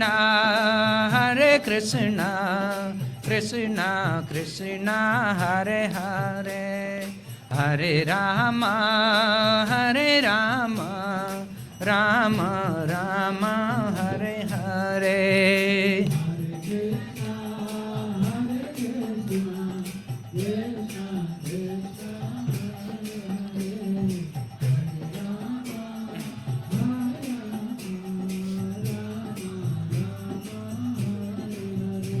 कलियुग धर्म हरिनाम संकीर्तनको जय। त कलिकालैमा कृष्णजीको कीर्तन गर्नु, कलिकालैमा। यो भजन तपाईँहरूले सुनिराख्नु भयो होला। र कीर्तन गर्नु मात्रै भनेर भएन, कीर्तन पनि गर्नु पर्यो। त्यही भएर हामी चाहिँ हरे कृष्ण महामन्त्रको अर्थात् कृष्णको कीर्तन गर्छौँ। कतिपयलाई के लाग्छ भने हामीलाई अरू भजन आउँदैन कि जस्तो पनि लाग्छ हैन, अरू कीर्तन आउँदैन कि जस्तो पनि लाग्छ। होइन, कलिकालैमा कृष्णजीको कीर्तन गर्नु, त्यस कारणले हामी हरे कृष्ण महामन्त्रको कीर्तन गर्छौँ है। र नारदमुनिले भन्नुभयो कि यो के हो त भन्दा यो कलियुगको गुणको कारणले उहाँले ठाउँ दिनुभएको। र भगवानले पनि के हेरेर बस्नु भएको छ भन्ने प्रश्नको जवाब दिनुहुन्छ। यो युग धर्म हो, त्यो युग धर्म समयको प्रभाव हो, युगको धर्म हो। कलियुगको यो धर्म उसले आफ्नो धर्म पुरा गर्नु पर्यो। अयम तो युग धर्मो हि वर्तते कस्य दूषणम अतस्तु पुण्डरीकाक्ष सहते निकटे स्थिता। भगवानले पनि सही राख्नुहुन्छ, भगवान पुण्डरीकाक्षले पनि सहनुहुन्छ। यसरी नारद मुनिले भक्तिलाई जवाब दिनुभयो र नारद मुनिलाई भक्तिले गुणगान गर्न थाल्नुभयो। र उहाँले तपाईँको दर्शनले, तपाईँको सङ्गतले प्रहलाद जस्ता पनि शुद्ध भए, प्रहलादले पनि परमपद प्राप्त गरे, ध्रुवले पनि परमपद प्राप्त गरे भनेर ब्रह्मपुत्रम हैन नतास्मि सकल कुशल पात्रम ब्रह्मपुत्रम नतास्मि। त्यस्ता कुशल पात्र नारद मुनि तपाईँलाई म प्रणाम गर्दछु भन्नुहुन्छ नारद मुनिलाई भक्ति देवीले। र नारद मुनिले भक्ति देवीको दुःख देखेर उहाँले अब भक्ति देवीलाई वचन दिनुहुन्छ।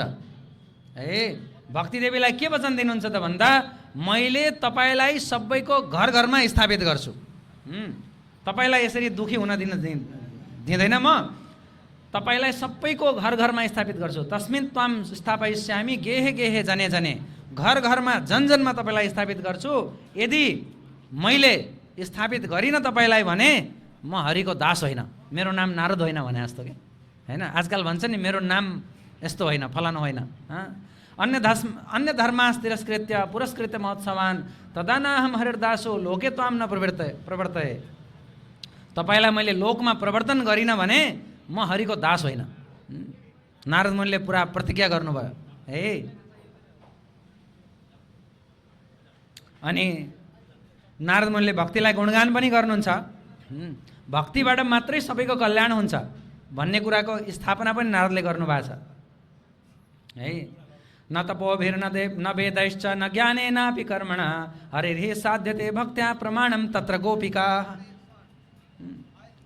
प्रमाणको गोपिकाहरू तपस्याले हुँदैन, वेद अध्ययनले मात्रै हुँदैन, ज्ञानेनापि कर्मणा धेरै विद्वान भएर पनि हुँदैन, विविध कर्म गरेर पनि हुँदैन। हरिर्हि साध्यते भक्त्या, हरि भगवानलाई प्राप्त गर्न सकिन्छ, अर्थात् उहाँको सँग प्राप्ति हुन्छ, उहाँको सेवा प्राप्ति हुन्छ भक्त्या, भक्तिबाट मात्रै। प्रमाणम तत्र गोपिका, गोपिकाहरू प्रमाण छन् है। सो यसरी नारद मुनिले अब उहाँका छोराहरूलाई चाहिँ अलिकति प्रयास गर्न थाल्नुभयो। यिनीहरूलाई केही गरेर उपाय हुन्छ कि यिनीहरूलाई उठाउँछु जगाउँछु भनेर उहाँले मुख जोडिकन उनको कानमा चिच्चाइकन उहाँहरूलाई जगाउन खोज्नुभयो। उहाँहरूले गीता पाठ पनि गर्नु, नारद मुनिले गीता पाठ पनि गर्नुभयो, बार बार वेद वेदान्तको पाठ गर्नुभयो, तर ज्ञान वैराग्य जागेनन्। नजाएपछि उहाँ थाक्नुभयो। अनि ओहो के हो त यस्तो यो भनेर अनि गोविन्दको स्मरण गर्नुभयो नारद मुनिले है। अनि गोविन्दको स्मरण गर्दै गर्दा आकाशवाणी भयो। व्योमवाणी तदैवाभून् मारिसे खिद्दमामिति उद्यम सफलस्तेयं भविष्यति न संशयः।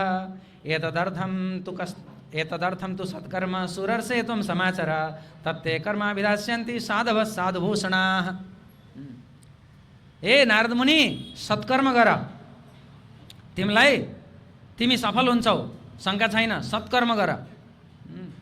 तत्ते कर्माभिधास्यन्ति साधवः साधुभूषणः। साधुहरूले तिम्रो चाहिँ कर्मलाई पुरा गरिदिन्छन्, तिमी चिन्ता नगर। व्योमवाणी तदैवाभून् मारिसे खिद्दमामिति, दुखी नहौ ऋषि। उद्यम सफलस्तेयम, तिम्रो उद्यम सफल हुन्छ, भविष्यति हुनेछ, न संशय, शङ्का छैन। कसले गरिदिन्छ? साधुहरूले। भगवानले इभन यहाँसम्म कि भक्तिको सङ्कटबाट पार गरिदिने ठेक्का पनि भक्तलाई दिनुभएको छ, साधुलाई दिनुभएको छ, भगवानले गर्नुहुन्न। त्यही भएर डाइरेक्ट भगवानलाई प्राप्त गर्छु भन्न खोज्यो भने त्यो भगवानको इच्छा विपरीत हुन्छ, त्यो चाहिँ साधु मार्फत हुन्छ। त्यसपछि अब सत्कर्म गर भन्ने त कुरो आयो। अब यो सत्कर्म भनेको के हो यो?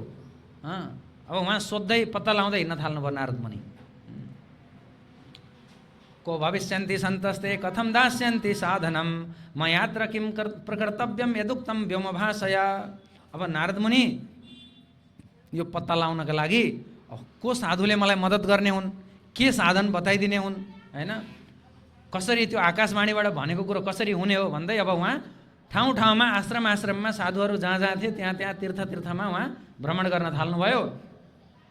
साधुहरूलाई गएर सोद्धाखेरि कतिपय त भाग्न थाले। मुखी भूतास तथान्ये तु कियन्तस्तु पलायितः। कसैले भने हामीलाई त आउँदैन हजुर, नारद मुनि हजुरलाई सबै थाहा छ, अब हामीलाई के सोध्नुहुन्छ हजुरले, हजुरबाट त हामीले सिकेको भने अलि सज्जनहरू, अलि विनम्रहरू। अनि जो चाहिँ अलि दम्भी थिए, हामी केही हौँ भनेर, तर फेरि केही छैन, भित्र गुदी छैन, त्यस्ताहरू चाहिँ कोही चुप्प लाए, लाटो जस्तो भए, मौन धारण गरेको छु हामी भनेर मौनव्रती जस्तो बने, मुखी भूतास। कोही चाहिँ पलाए तहा, कोही भागे। यो नारदले सोध्छन् अब हामीलाई थाहा छैन यो के हो, अब यिनको अगाडि पर्नु हुँदैन, बेइज्जत हुन्छ भनेर। त्यसरी चिन्तित हुँदै हुँदै नारद मुनि कहाँ पुग्नुभयो त भन्दा बद्रीमा पुग्नुभयो, बद्री विशालमा। ततश्चिन्तातुरः सोथ बद्रीवन मागत तपश्चरामि छात्रेति तदर्थम कृत निश्चय। अब आफूले प्रयास गर्नुभयो नारद मुनिले, आफूले प्रयास गरेर यत्तिकै छोड्नु भएन। ए भक्ति देवी, मैले प्रयास त गरेँ, तिम्रा छोराहरू बुढा छन्, जागेनन्, अब अचेत छन्, ठिकै छ, अब मेरो प्रयास यति हो, अब म गर्न सक्दिनँ भनेर उहाँ छोड्नु भएन। उहाँले म हरिको दास होइन भनेर प्रतिज्ञा लिनुभयो। यदि घर घरमा स्थापित गरिन भने, र भक्तहरू जो नारद मुनिका परम्परामा भएका भक्तहरू छौँ हामीहरू, हामी सबैको यो कर्तव्य हो घर घरमा भक्तिलाई स्थापित गर्ने। केवल भागवतम सुन्ने यो लाइभमा अथवा प्रत्यक्षमा होइन, घर घरमा भक्तिलाई जने जने, गृहे गृहे जने जने भन्नुभएको छ नारद मुनिले। ठिक छ, हामी जने जने नसके पनि घरे घरे गृहे गृहे त गरौँ। घर घरमा सत्सङ्ग कार्यक्रम भनेकै त्यही हो। घर घरमा सत्सङ्ग कार्यक्रम भनेको नारद मुनिको परम्पराका व्यक्तिहरूले गर्ने कर्तव्य हो। र यहाँ बुटलका भक्तहरूलाई श्रद्धेय कृष्णनाम प्रभु पनि आएर घर घरमा सत्सङ्गको प्रेरणा दिएर जानुभएको छ।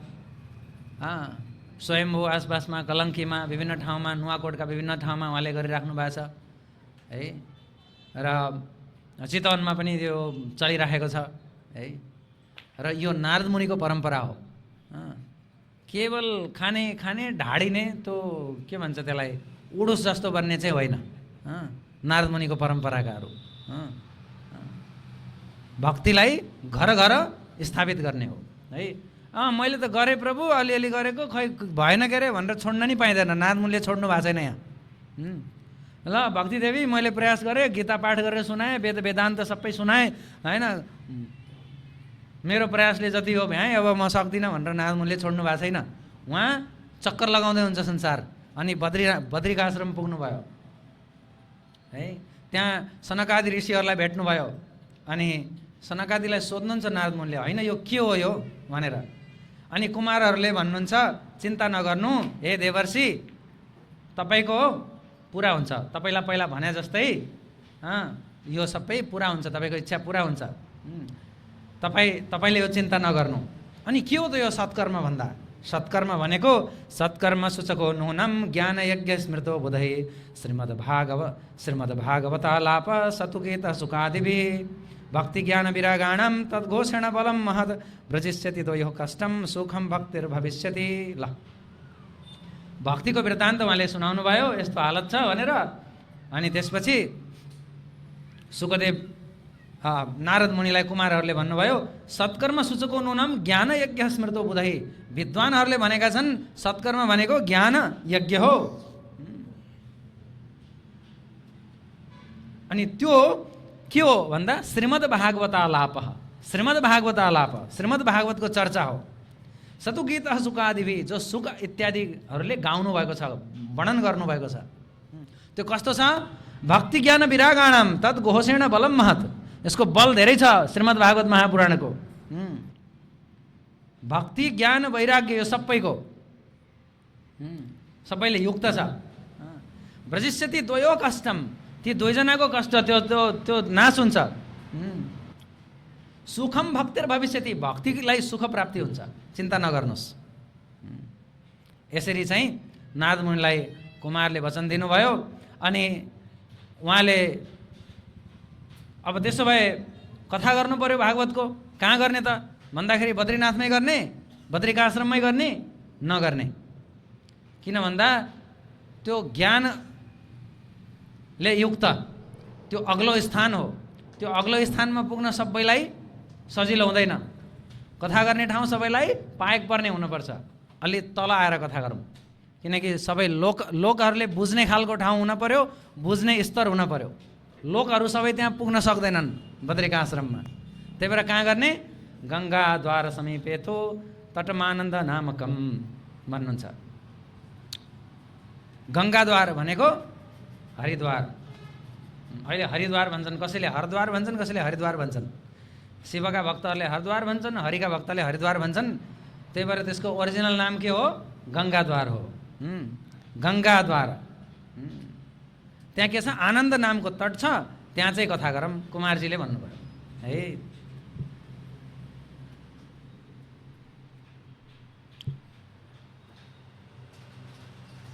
त त्यो कथामा को आउनुभयो त? श्रीमद्भागवत पीयूष पानाय रसलम्पटः धावन्तोप्यायुः सर्वे प्रथमं ये च वैष्णवाः। सुरुमा चाहिँ वैष्णवहरू आउनुभयो अरे, सुन्न। प्रथमम ये च वैष्णवाः। श्रीमद्भागवत सुन्न आउने सुरुवातका श्रोताहरू, फर्स्ट लाइनरहरू, फर्स्ट बेन्चरहरू को हो? वैष्णवहरू।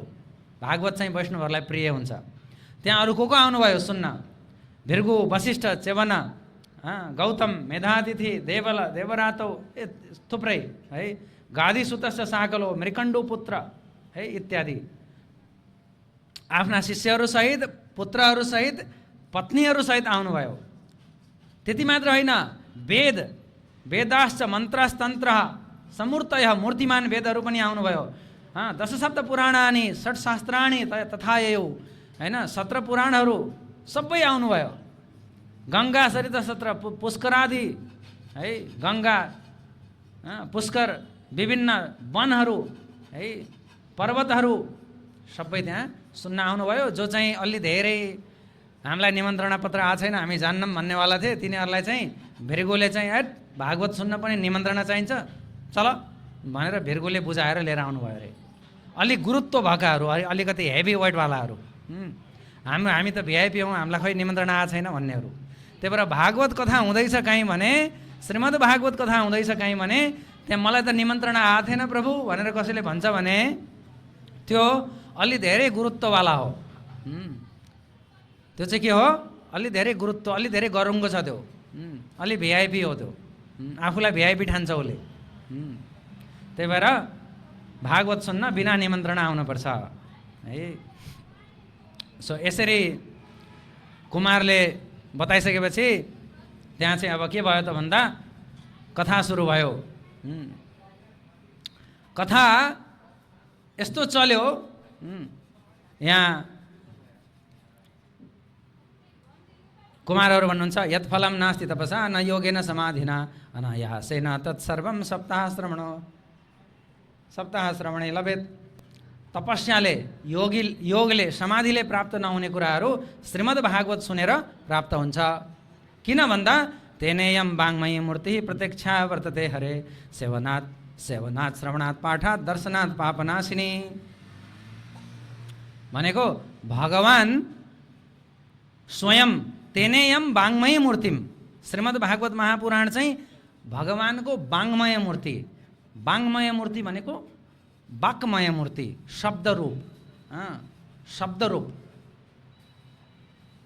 प्रत्यक्षा वर्तते हरे, भगवान हरि प्रत्यक्ष भागवत हुनुहुन्छ। उहाँको सेवन गर्नाले, श्रवण गर्नाले, पठन गर्नाले, दर्शन गर्नाले पनि पाप नाश हुन्छ। जब यो कथा नारद लगायत अरू अघि नाम लिएका थुप्रै ऋषिहरू, मूर्तिमान शास्त्रहरू, तीर्थहरू, पर्वतहरू, ऋषिहरूका शिष्य, पुत्र, पत्नी सहित सबैले सुनिराख्नु भएको थियो। त्यो सुनिराख्दा सुत गोस्वामी भन्नुहुन्छ त्यहाँ त अब के भयो त भन्दा त्यहाँ भक्ति देवी आइपुग्नु भयो। भक्ति सुतौ तौ तरुणो गृहीत्वा प्रेमैक रूपा सहसा विरासित श्रीकृष्ण गोविन्द हरे मुरारे नाथेति नामानि मुहुर्वदन्ति। त्यहाँ भक्ति आइपुग्नु भयो। कसरी आउनुभयो? सुतौ तौ तरुणो गृहीत्वा, छोराहरू जवान भए रे। यो कथा चलिरहेछ आनन्द नामको तटमा, गङ्गाद्वारमा। श्रोताहरू को हुनुहुन्छ तपाईले थाहा पाइहाल्नुभयो। त्यहाँ भक्ति प्रकट हुनुभयो। को सहित? आफ्ना जवान भएका छोराहरू सहित है। एक्कासी आउनुभयो। के भन्दै आउनुभयो रे? गुनगुनाउँदै, श्री कृष्ण गोविन्द हरे मुरारे नाथेति नामानि मुहुर बदन्ति। भनेको श्री कृष्ण गोविन्द हरे मुरारे हे नाथ नारायण वासुदेवा। श्री कृष्ण गोविन्द हरे मुरारे हे नाथ नारायण वासुदेवा। श्री कृष्ण गोविन्द हरे मुरारे हे नाथ नारायण वासुदेवा। श्री कृष्ण गोविन्द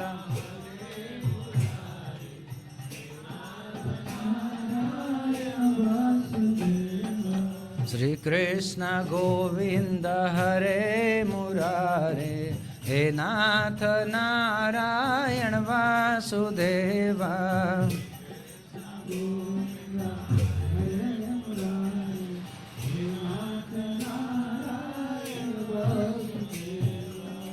मुहुर बदन्ती रे। मुहुर बदन्ती भनेको बार बार भन्दै, बार बार भन्दै, बार बार।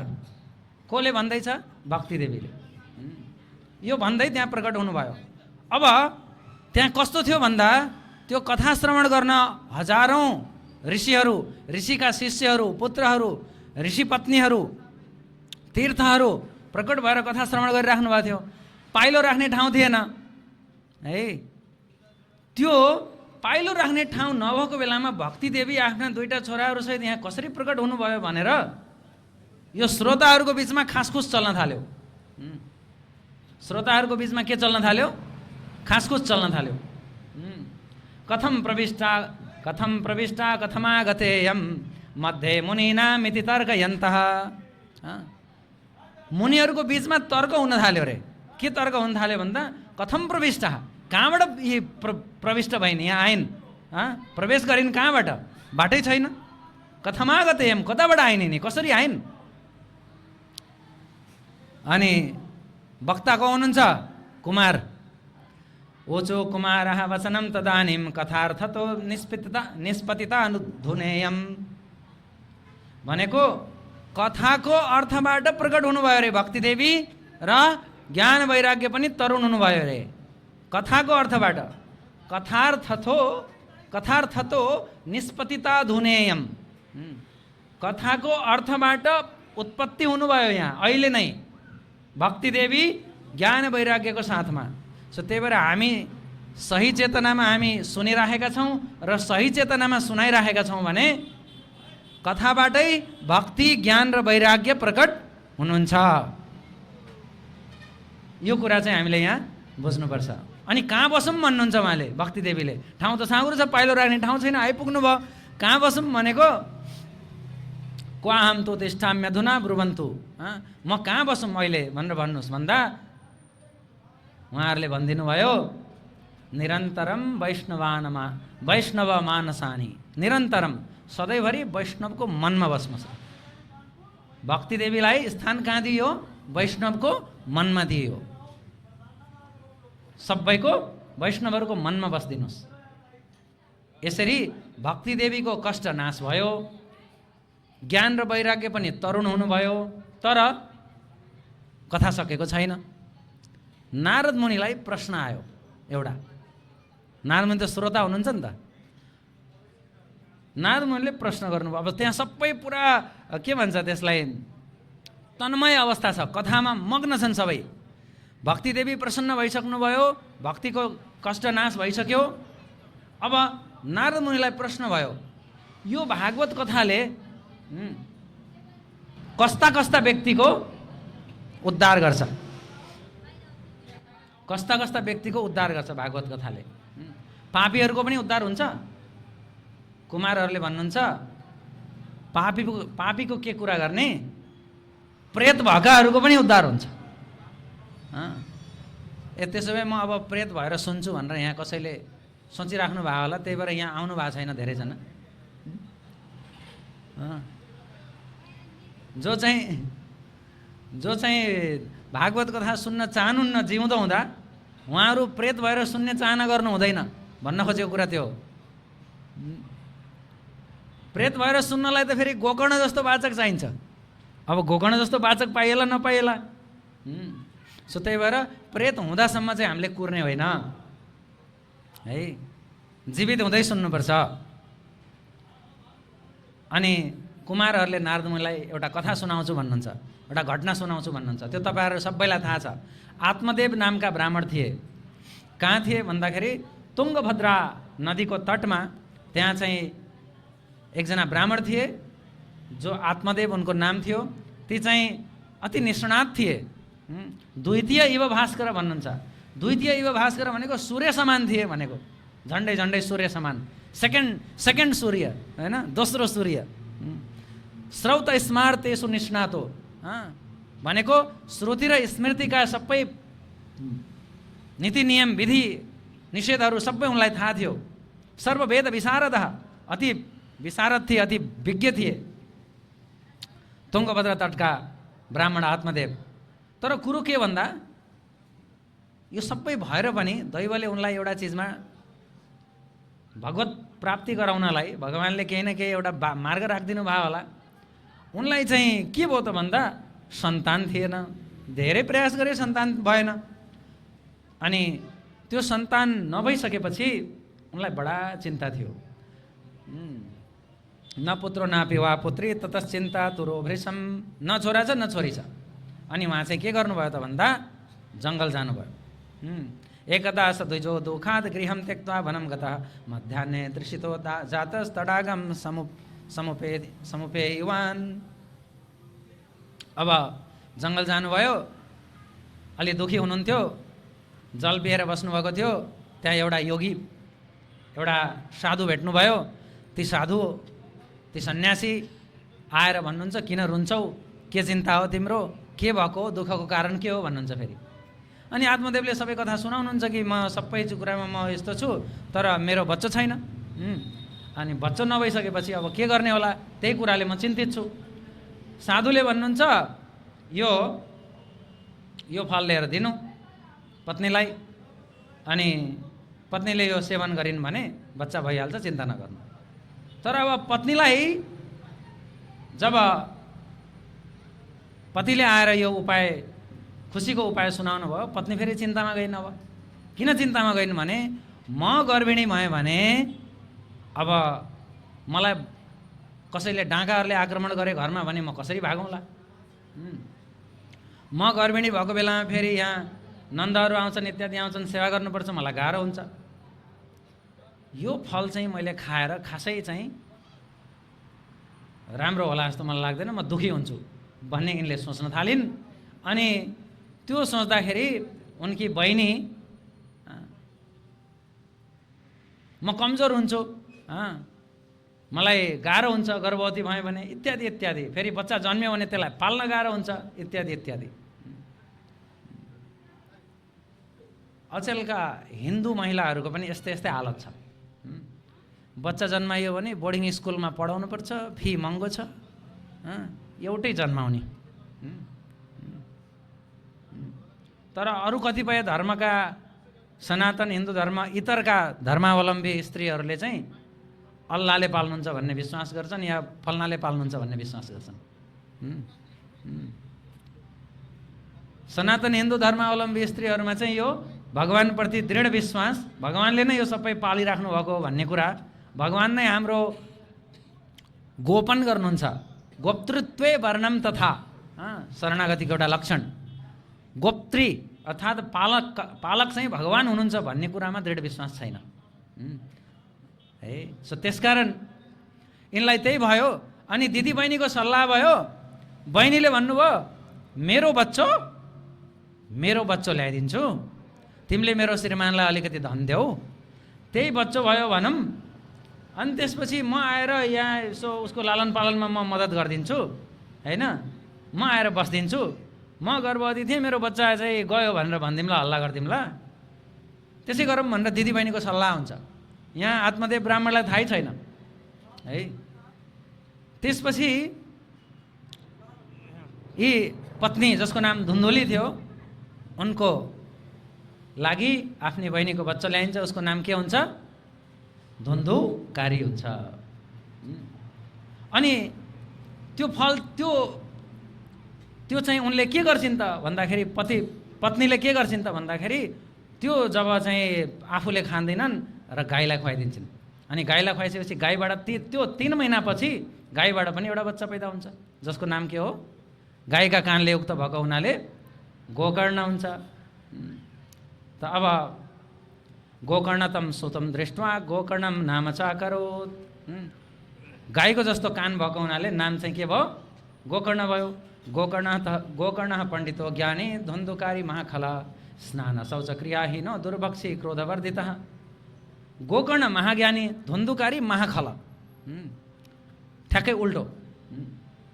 सो अब यसरी धुन्धुकारी छोरो भयो। त्यो धुन्धुकारीको कारणले बा चाहिँ घर छाडेर निस्के। आमा इनारमा हाम फालेर मर्नु पर्यो उसको उपद्रवले गर्दा। अनि धुन्धुकारीले 5 वेश्या ल्याएर रमण गरिरहेको थियो। 5 वेश्या स्त्रीहरूसँग सङ्ग गरिराखेको। अनि स्त्रीहरूले देखे यसले त चोरेर ल्याउँछ बा। अनि यसले चोरेर ल्यायो भने एक दिन राजाले पक्राउ गर्यो भने त यसलाई मारिदिन्छन्। आखिर राजाले मार्नुभन्दा हामीले मारिदिउँ भनेर यी स्त्रीहरूले धुन्धुकारीलाई सिद्धाइदिए। अनि धुन्धुकारी के भए? प्रेत भए। उनीहरूले सोचे। अनि उनीहरूले त्यो सम्पत्ति सबै लुटे धुन्धुकारीबाट। समृत्य वित्तम तायाता कुलटा बहुभर्त्रिका धुन्धुकारी बहुवाथा महान प्रेतः कुकर्मतः। कुकर्मको कारणले ऊ चाहिँ के भयो? महाप्रेत भयो है। महाप्रेत भयो। गोकर्ण चाहिँ पण्डित थिए। अनि अब आमा इनारमा आम फालेर मरिन्। बा जङ्गल गए। बालाई चाहिँ गोकर्णले उपदेश दिन्छन्। गोकर्णले बालाई आत्मदेवलाई उपदेश दिन्छन्। त्यसलाई पनि चतुर्श्लोकी भागवत हो त्यो पनि। गोकर्णोक्त भागवत चाहिँ त्यो पनि चतुर्श्लोकी हो। उनले चाहिँ त्यो भागवत आत्मदेवलाई सुनाएका छन्। त्यो म अहिले भन्न भ्याउँदिनँ, यहीँ प्रसङ्गमै आउँछ। त्यो कुनै प्रसङ्ग आएछ भने फेरि पनि भन्नुहोला है। र गोकर्णले बालाई भागवत सुनाए। बाले त्यसको अध्ययन त्यसको अनुशीलन गरेर बा पनि भगवतधाम जाने मार्ग अँगाले। तर अब प्रेत भएको त भाइ थियो। अब भाइ थियो भन्ने सुनेको हुनाले उनी गया इत्यादि घुम्दै गर्दा तीर्थमा घुम्दा गर्दै श्राद्ध गरिदिएका थिए। तर त्यो श्राद्धबाट पनि यो प्रेत चाहिँ मुक्त भएको थिएन। गया श्राद्धबाट पनि प्रेत योनिबाट मुक्ति किन पाएन भन्ने कसैलाई लाग्न सक्छ। श्राद्ध गर्ने बेला चाहिँ उनले के गरेका हुन् भन्दाखेरि त उनले त आफ्नो बाको मतलब यो सानीमाको छोरा हो भन्ने त उनलाई के थाहा? गोत्र मिलेन क्या त्यहाँ। कुरो बुझ्नुभयो नि? प्रेतले भन्छ गया श्राद्ध सते नापी मुक्तिर्मे न भविष्यति। जब उनी फर्किँदै जब आँगनमा आएर सुतेका हुन्छन् आफ्नो बाको आँगनमा त्यही घरमा, त्यतिखेर आएर प्रेतलाई देख्छन् उनले। अनि प्रेतले चाहिँ उनलाई के भन्छ त भन्दाखेरि गया श्राद्ध 100 गरे पनि मेरो मुक्ति हुँदैन भन्छ। अब गयावासी ब्राह्मणहरूलाई त टेन्सन हुन्छ नि त यस्तो भन्यो भने हैन। सो अनि गयावासी ब्राह्मणहरूले यसको खोजी गर्नुभयो कि हैन, के हो यस्तो यस्तो गयाको त महिमा घट्यो नि त यसरी भन्दाखेरि कुरो के हो भन्दा त्यो गयामा श्राद्ध गर्दाखेरि उसको त गोत्र भन्नु पर्यो। तर गोत्र त मेल खाँदैन यहाँ त। यो त अर्कै हो। यो त के भन्छ? एडाप्टेड चाइल्ड भन्छ नि अङ्ग्रेजीमा। के भन्छ त्यसलाई? सो यो त धर्मपुत्र जस्तो अथवा बहिनीको छोरा ल्याएर पालेको हैन। त्यस कारणले चाहिँ त्यो गया श्राद्धबाट उनको मुक्ति नभएको। त्यही भएर गया श्राद्धबाट मुक्त नहुने कस्तो प्रेत भएको भन्ने तपाईँहरूले सोच्नु भएको छ भने कथा चाहिँ त्यो। अनि त्यसपछि गोकर्णलाई सूर्यदेवको आज्ञाले गोकर्णले कथा सुनाउनुहुन्छ। गोकर्णले सूर्यदेवको वचनलाई पालन गर्दै कथा सुनाएपछि त्यो तुङ्गभद्राका बासिन्दाहरू सबले कथा सुन्छन्। त्यो प्रेत पनि आएर कथा सुन्न बस्छ। कसरी प्रेत बस्छ? बाँसको आँखलामा। त्यो तपाईँहरूलाई थाहा छ। प्रथम दिनको कथामा प्रथम आँखला फुटेर त्यो हरेक दिनको कथामा बाँसको आँखला फुट्दै त्यो प्रेत योनिबाट उसको मुक्तिको मार्गमा अगाडि बढ्छ है। र कथाको अन्तमा चाहिँ त्यो प्रेत योनिमा भएकोलाई लैजानको लागि वैकुण्ठबाट चाहिँ विमान आउँछ। विमान लिएर को आउँछन्? भगवानका पार्षदहरू आउँछन्। भगवानका पार्षदहरू आउनुहुन्छ र यो प्रेतलाई लिएर जान थाल्नुहुन्छ। अब सुन्न बसेका त धेरै थिए। अनि गोकर्णले भन्नुहुन्छ अत्रैव बहवः सन्ति श्रोतारो मम निर्मलाः आनि तानि विमानानि न तेषां युगपत् कुतः। भनेको यहाँ मेरा श्रोताहरू धेरै छन्, विमान त एउटै लिएर आउनुभयो तपाईँले, तपाईँहरूले किन एउटा मात्रै विमान? श्रवणं समभागेन सर्वेषां इह दृश्यते फलभेद कुतो जातः प्रभुवन्तु हरिप्रियाः। किन यो सबैले त सुनेका हुन्, फेरि फलभेद किन भयो? भगवानका पार्षदहरूले भन्नुहुन्छ श्रवणं तु कृतं सर्वैर्न तथा मननं कृतं फलभेदस्ततो जातो भजनादभिमानत। श्रवणं तु कृतं सर्वैर, सबैले सुन्न त भयो, न तथा मननं कृतं। त्यो प्रेतले जसरी मनन गरे, प्रेतले जसरी मनन गरे, न तथा मननं कृतं मतलब जो प्रेत रूपी धुन्धुकारीले जसरी मनन गरे त्यसरी मनन सबैले गरेनन्। त्यही भएर फलभेदस्ततो जातो। त्यही भएर फलभेद भयो। त्यही भएर उनको लागि मात्रै प्लेन आयो, विमान उनको लागि मात्रै आयो। त्यसै अब के गर्ने त? हरिदासहरूले भन्नुभयो, भगवानका दूतहरूले भन्नुभयो है, यदि गुरुको वाक्यमा विश्वास गरेर दीन भाव राख्दै अरूमा दोष नदेख्दै त्यस कथा निश्चल मतिले सुन्यो भने उनीहरूले पनि यही फल प्राप्त गर्छन्, उनीहरूले पनि वैकुण्ठ प्राप्त गर्छन्। अनि तिमीलाई त हे गोकर्ण भगवान गोविन्दले गोलोक नै दिनुहुन्छ। हेर्नुहोस् है, यो एकदम स्पष्ट छ यहाँ। एवमादिकृतं चेत् स्यात् तदा वै श्रवणे फलम पुनः श्रवान्ते सर्वेषां वैकुण्ठे वसतिर्ध्रुवम्। सबैजना वैकुण्ठ जान्छन्, यो ध्रुव सत्य हो। हरिदासः उचु, हरिदासहरूले भन्नुभएको छ गोकर्ण तब गोविन्दो गोलोकम दास्यति स्वयं एव मुक्त्वा यैहु सर्वे वैकुण्ठम हरिकीर्तनाः। हे गोकर्ण तिमीलाई त भगवानले गोलोक दिनुहुन्छ, सबैजना वैकुण्ठ जानुहुन्छ कीर्तन गर्दै। फेरि पनि कथा गर्नु 7 रात्रिको लागि भनेर यसरी फेरि तुङ्गभद्रावासीहरूले फेरि कथा गर्नुभयो। फेरि सबैले सुन्नुभयो। अनि सबैका लागि व्यवस्था भयो त्यसपछि। र सबैजना विमानै सह भक्तैः हरिराविर बभूवः जय शब्दः नमः शब्दः तत्रासन् बहवस्तदा। भगवान स्वयं आउनुभयो अरे।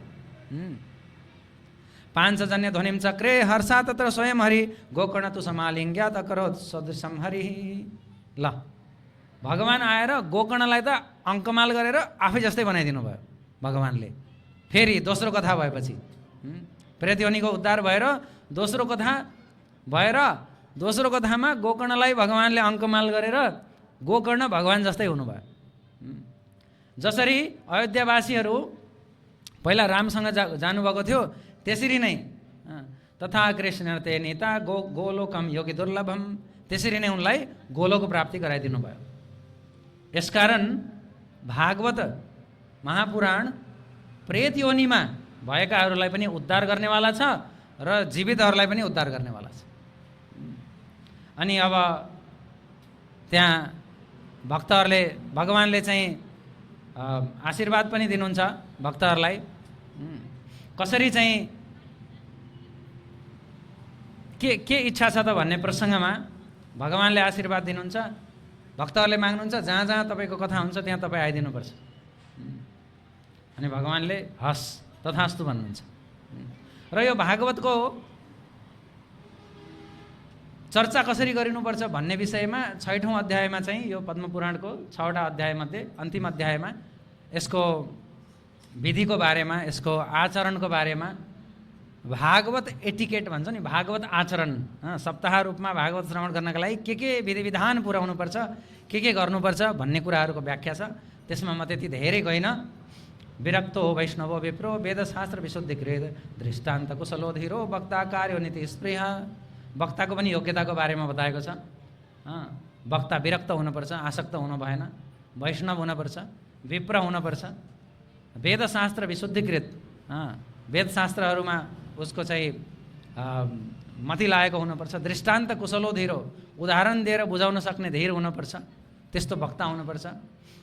अनेक धर्म विभ्रान्ता स्त्रैणा पाखण्डवादिना शुकशास्त्र कथोच्चारे त्याज्यास्ते यदि पण्डिता। पण्डित भए पनि अरू विभिन्न धर्मबाट विभ्रान्त भएको, होइन, अलि धेरै डेभिएटेड, स्त्रैणा स्त्रीमा आसक्त, पाखण्डवादिना पाखण्डी, त्यस्तो भए पनि तिनीहरू चाहिँ त्याज्य हुन्छन् बताएको छ। 5 जना पण्डितहरूको विधान उल्लेख गरेको छ। व्रत बस्ने कुरा पनि उल्लेख गरेको छ। तर के बताएको छ भने श्रोताहरूले भोजनम तु वरम मन्ने कथा श्रवण कारकम नोपवासो बरह प्रोक्तम कथा विघ्न करो यदि। भोजनम तु वरम मन्ने, बरु भोजन गर्नु श्रेष्ठ हो यदि भोजन गरेर सुन्न सकिन्छ भने। कथा श्रवण कारकम, भोजन गरेर सुतिदैन भने। नोपवासो बरह प्रोक्त कथा विघ्न करो यदि उपवास बसेर कथामा विघ्न हुन्छ भने उपवास नबस्नु, भोजन ग्रहण गर्नु, कथा सुन्नु भनेको छ है। त यसरी श्रीमद् भागवत महापुराण लाई पद्म पुराणमा सूत गोस्वामीले बताउनु भयो कि कसरी यो गरिनुपर्छ, र कुमारहरूले पनि बताउनु भयो। जुन प्रसङ्ग चाहिँ हामीले सुन्यौँ, श्रीमद् भागवत महापुराण यो युगका लागि भगवत प्राप्ति गराउनका लागि, यो संसारबाट वैराग्य गराएर भगवत प्राप्ति गराउनका लागि जुन भागवतको मूल उद्देश्य हो र त्यो नै हाम्रो परम कल्याण हो, यो कुरामा चाहिँ भागवत अति नै बलवान छ। र मायालाई मर्दन गर्ने कार्यमा पनि भागवत अति बलवान छ। त्यसकारण जतासुकै भागवतको चर्चा हुन्छ, जतासुकै भागवतकै कथा हुन्छ, तपाईँहरूले देखिराख्नु भएको, सुनिराख्नु भएको छ होला। त भगवानको यो वरदान छ कि जहाँ चाहिँ भागवत कथा हुन्छ त्यहाँ म आउँछु भनेर। तिमीहरूको मनोरथ प्राप्त होस् भनेर भगवान अन्तर्धान हुनुभयो कथाबाट। अब हामीहरू पनि भागवतको औपचारिक सुरुवात हामी आजदेखि गरिसकेका छौँ र भागवतको प्रसङ्गमा हामी भोलिदेखि जानेछौँ। आजको महात्म्यलाई यहाँ विश्राम गर्दै भागवतको पहिलो श्लोकको उच्चारण गरेर आजको यो सत्रलाई यहाँ विराम गर्छौँ। जन्मादस्य त्वन्मयादितरतश्चार्थेष्वभिज्ञः सुराट् तेने ब्रह्महृदाय आदिकवये मुह्यन्ति यत् सूरयः तेजो वारिमृदां यथा विनिमयो यत्र त्रिसर्गो मृषा धाम्ना स्वेन सदा निरस्तकुहकं सत्यं परं धीमहि। हरे कृष्ण कृष्ण कृष्ण हरे हरे, हरे राम राम राम हरे हरे, हरे कृष्ण कृष्ण कृष्ण हरे हरे, हरे राम राम राम हरे हरे, हरे कृष्ण कृष्ण कृष्ण हरे हरे, हरे राम राम राम हरे हरे। ग्रंथराज श्रीमद् भागवतम की जय। श्री राधा गोविंद हरि जी की जय। श्री राधा श्याम सुंदर जी की जय। श्री राधा माधव जी की जय। श्रील प्रभुपाद की जय। अनंत कोटि वैष्णव वृंद की जय। सो भागवत आरती करूं अब।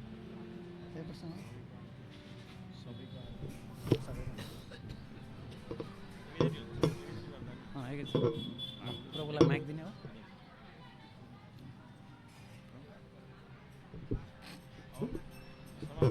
समापनतिर जानु पर्यो।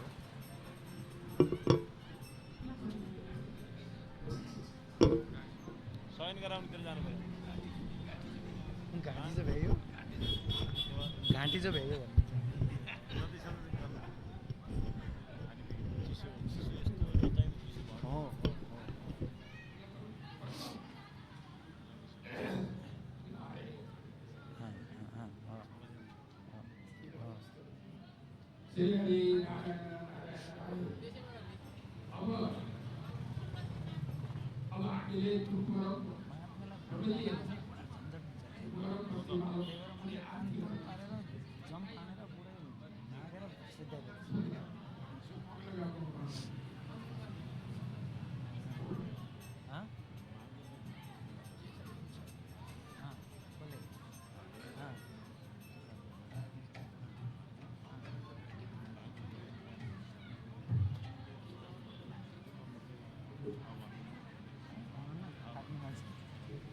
होइन कथा रातिमा गर्न नि सकिन्छ।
कीर्तन ड्राइङ एकछिन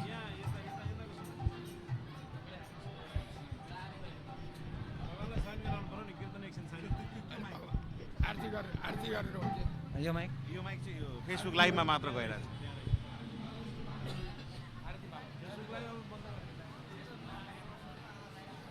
प्रभुजी